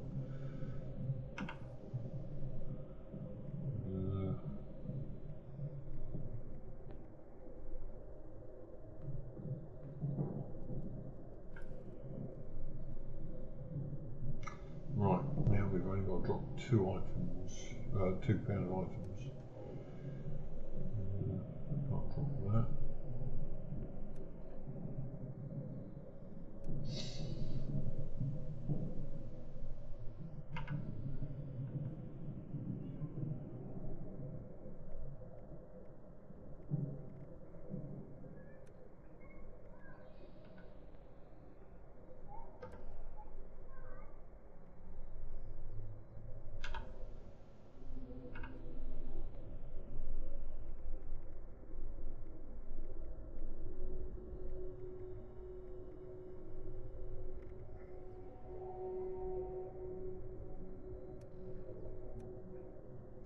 Jumping hammer.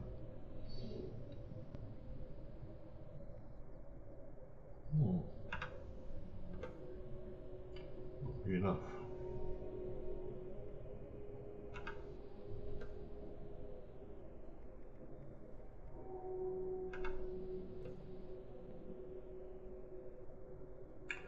Well, we need £2 here, people, to do some fast travelling.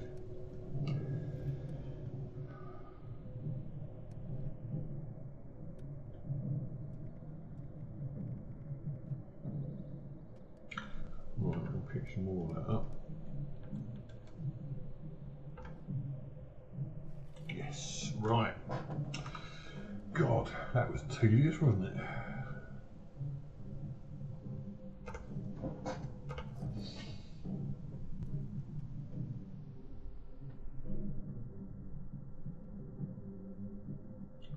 I always worry slightly when I'm providing a stream like this. It's just, you get bogged down. You do one of these missions and suddenly you've got loads of stuff and you've got nothing to do. No means of doing anything with it. The joke is, if we could have got to this station before, which we are now at, we could have. This is a new one. I don't remember this one. I'm sure it's probably there, but RNG, whatever that means. Okay. Yeah. The joke is, if we could have got here soon, we could have got rid of all this stuff that we're carrying.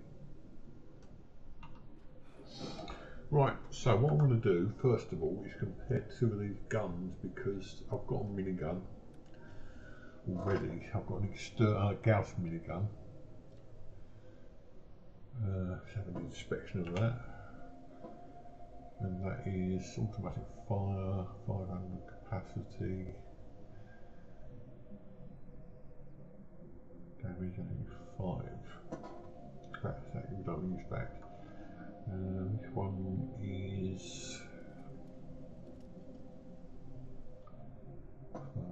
damage 36, it's a tiny bit of damage.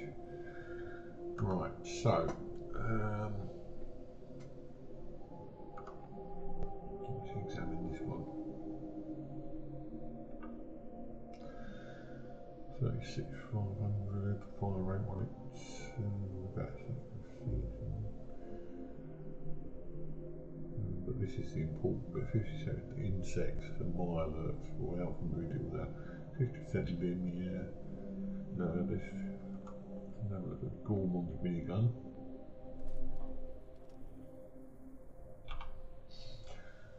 Damage is still 101st meter, so yeah, I mean that's going to be an advantage. Yeah, I'm going to stick with what I've got actually there, so that's not a problem. So let's get rid of all the stuff we don't need then. So that's the aristocrat's right leg. I've got so much script. Short assault rifle, no, don't really want that. 245 left leg, definitely don't want that. Doctor's orders. 2% health when you hit a target, 50% limb damage. I've got all that anyway. Exterminator's minigun. Yeah, that's what we just looked at.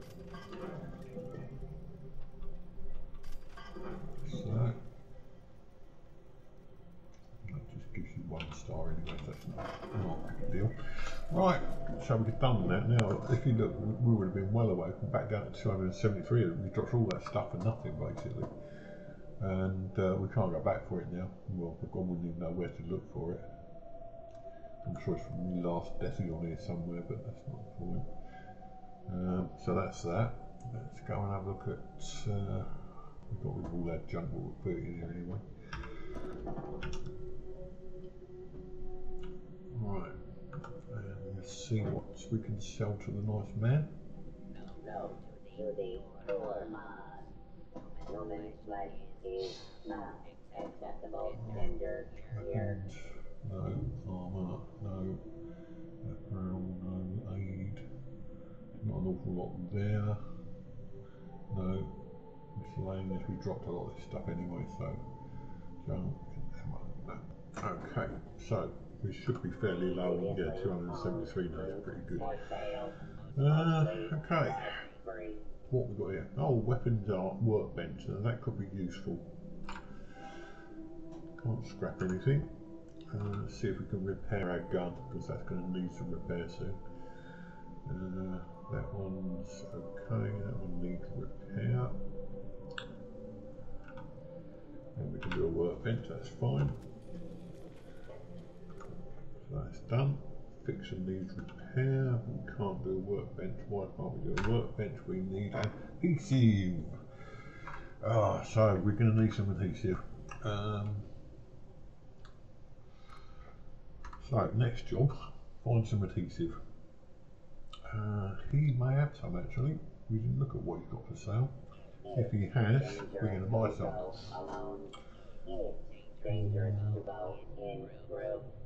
Junk. Bonk. Look at that, the one thing we want. I've said this so many times, the one thing you need is the one thing he hasn't got. So, we're going to go for a little hunt around the stations. I'm sure someone somewhere's got some adhesive, we're not going there. Let's try Morgan Town, because we can go to a camp first. Available in exchange for village. Move.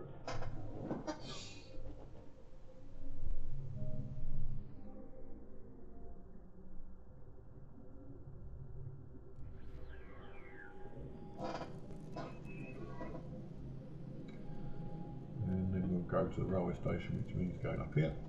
We should be able to run now. I've done this run so many times, I know exactly where to go.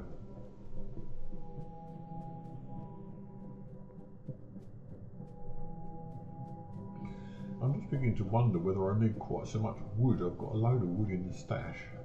We're going to the station, so I'll drop some of it. Because my stash is absolutely crammed.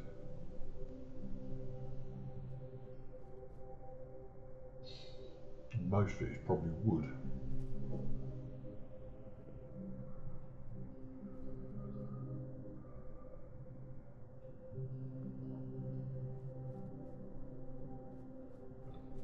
Getting a lot of glitches on this game lately, whether it's because I'm playing it in bordered window mode, I don't know. Borderless window mode, but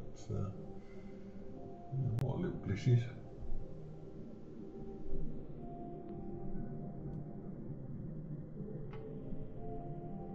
You better have some adhesive, man. Bulk adhesive, look, there we go. Got loads of caps anyway, so we've got 6,000 caps. We can do two of those. Let's do 2 and see how we go from there. That's okay. What we've got over here, we've got a chemistry workbench. See what we can do at that for a moment. We'll scrap for a start. We'll scrap down the bulk adhesive, which gives us 10. So 20 altogether. And let's see what we can do on here. Just red away some stim pad, plenty of those. Right, so once again, we're going to go into the stash and have a look at wood, which will be under junk presumably.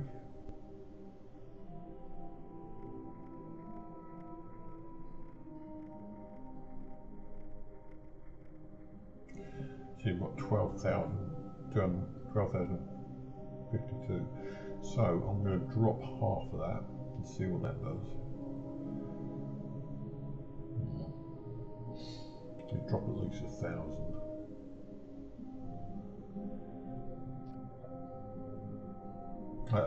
At least 500. Let's do half. Yeah, that would do.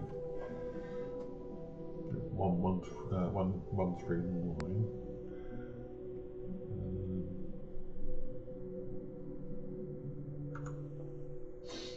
I'm going to drop that for somebody.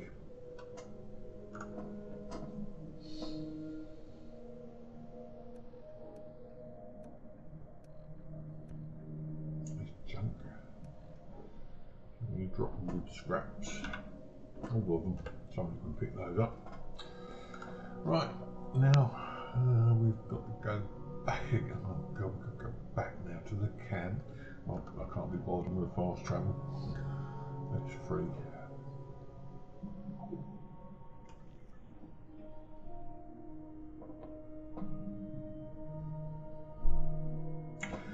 Well, a little bit disappointed to see that the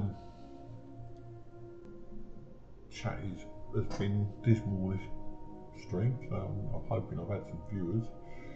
Oh, my vending machine's dying. See if we can repair it.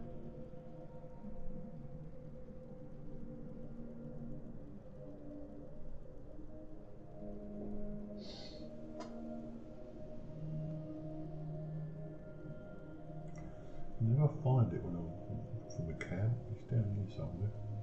Oh, there it is. Hidden in the undergrowth.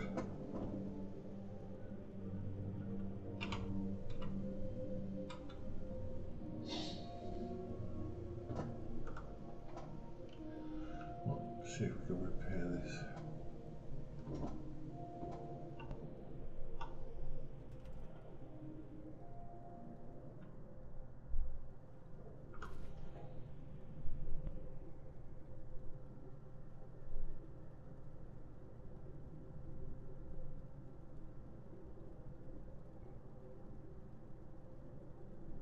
No, we can't repair it.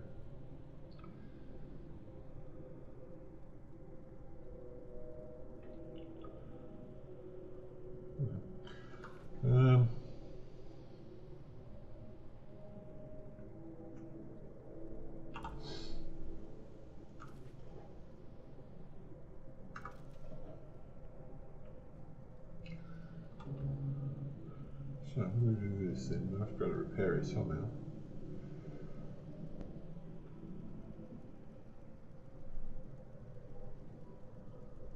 Oh. Doesn't even offer to repair.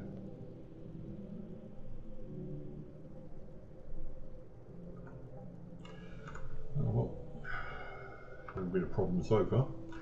Right, so what we came here to do now, we've got the adhesive, is we'll put it in my stash, so I've got some to spare later on.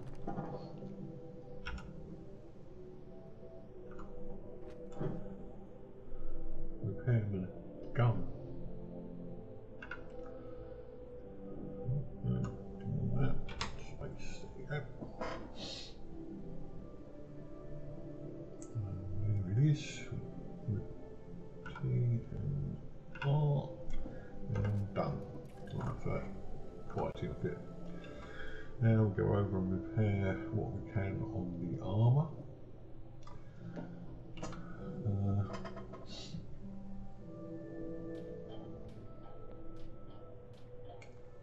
That's okay, that needs repair. That's it.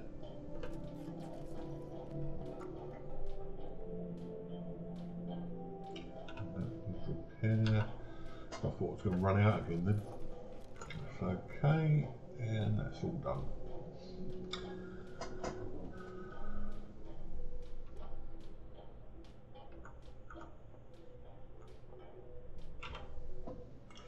Right, what I'm going to do now, we're going to go back to the station again very quickly.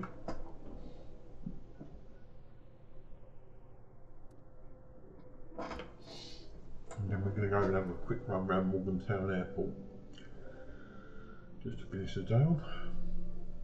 If there's any monsters, kill monsters.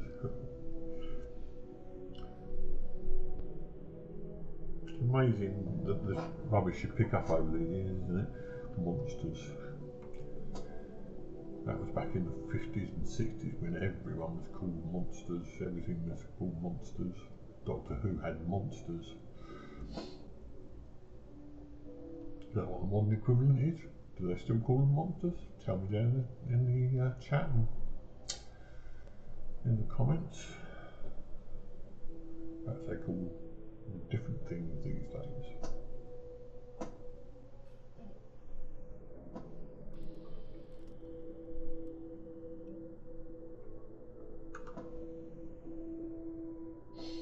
Oh, that's an interesting point. We still can.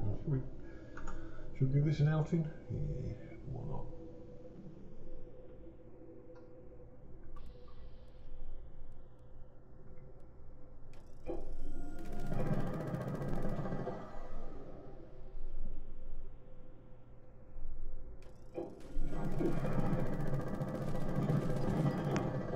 I love this gun.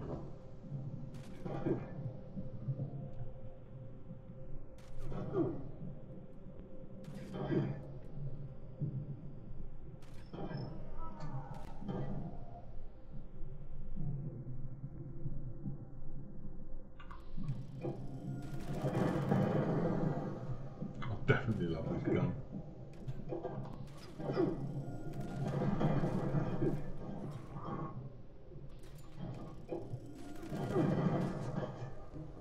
Trouble is you get through the ammo so quickly.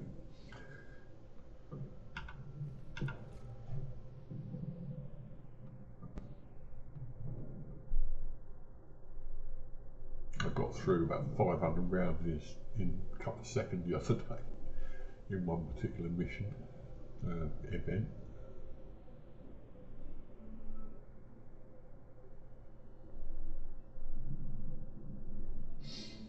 Oh, lovely, look, squidgy.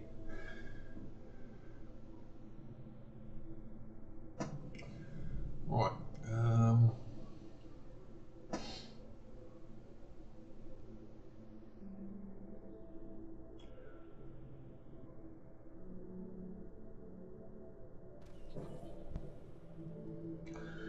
I think I'm going to leave it there for today because I've been around Morgantown quite a few times. So I hope I wasn't too self-indulgent by telling you all about myself and my life. I mean, all I was trying to do was give you some idea of who I am, what I am, and what created me. You know what I mean? What made me what I am today.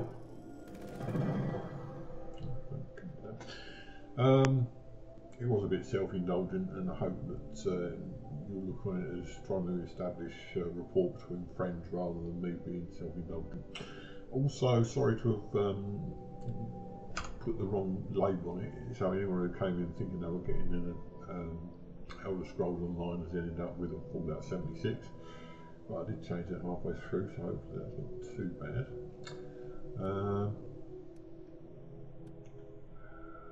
Change my weapon back to combat shotgun. I'm going to change it to the fixer again because I like single shot weapons. Okay, so all done for today. If you have been watching all the way through, I have had one viewer at least all the way through. Thank you for watching the stream, and hopefully I'll be back to work again tomorrow, so probably unlikely to be on again until next Tuesday. Hopefully I could get on Saturday if the situation is right, but if not, it won't be till next Tuesday now. So thank you for watching today. Hope you enjoyed it, and hopefully you'll be joining me again soon. Thank you and goodbye.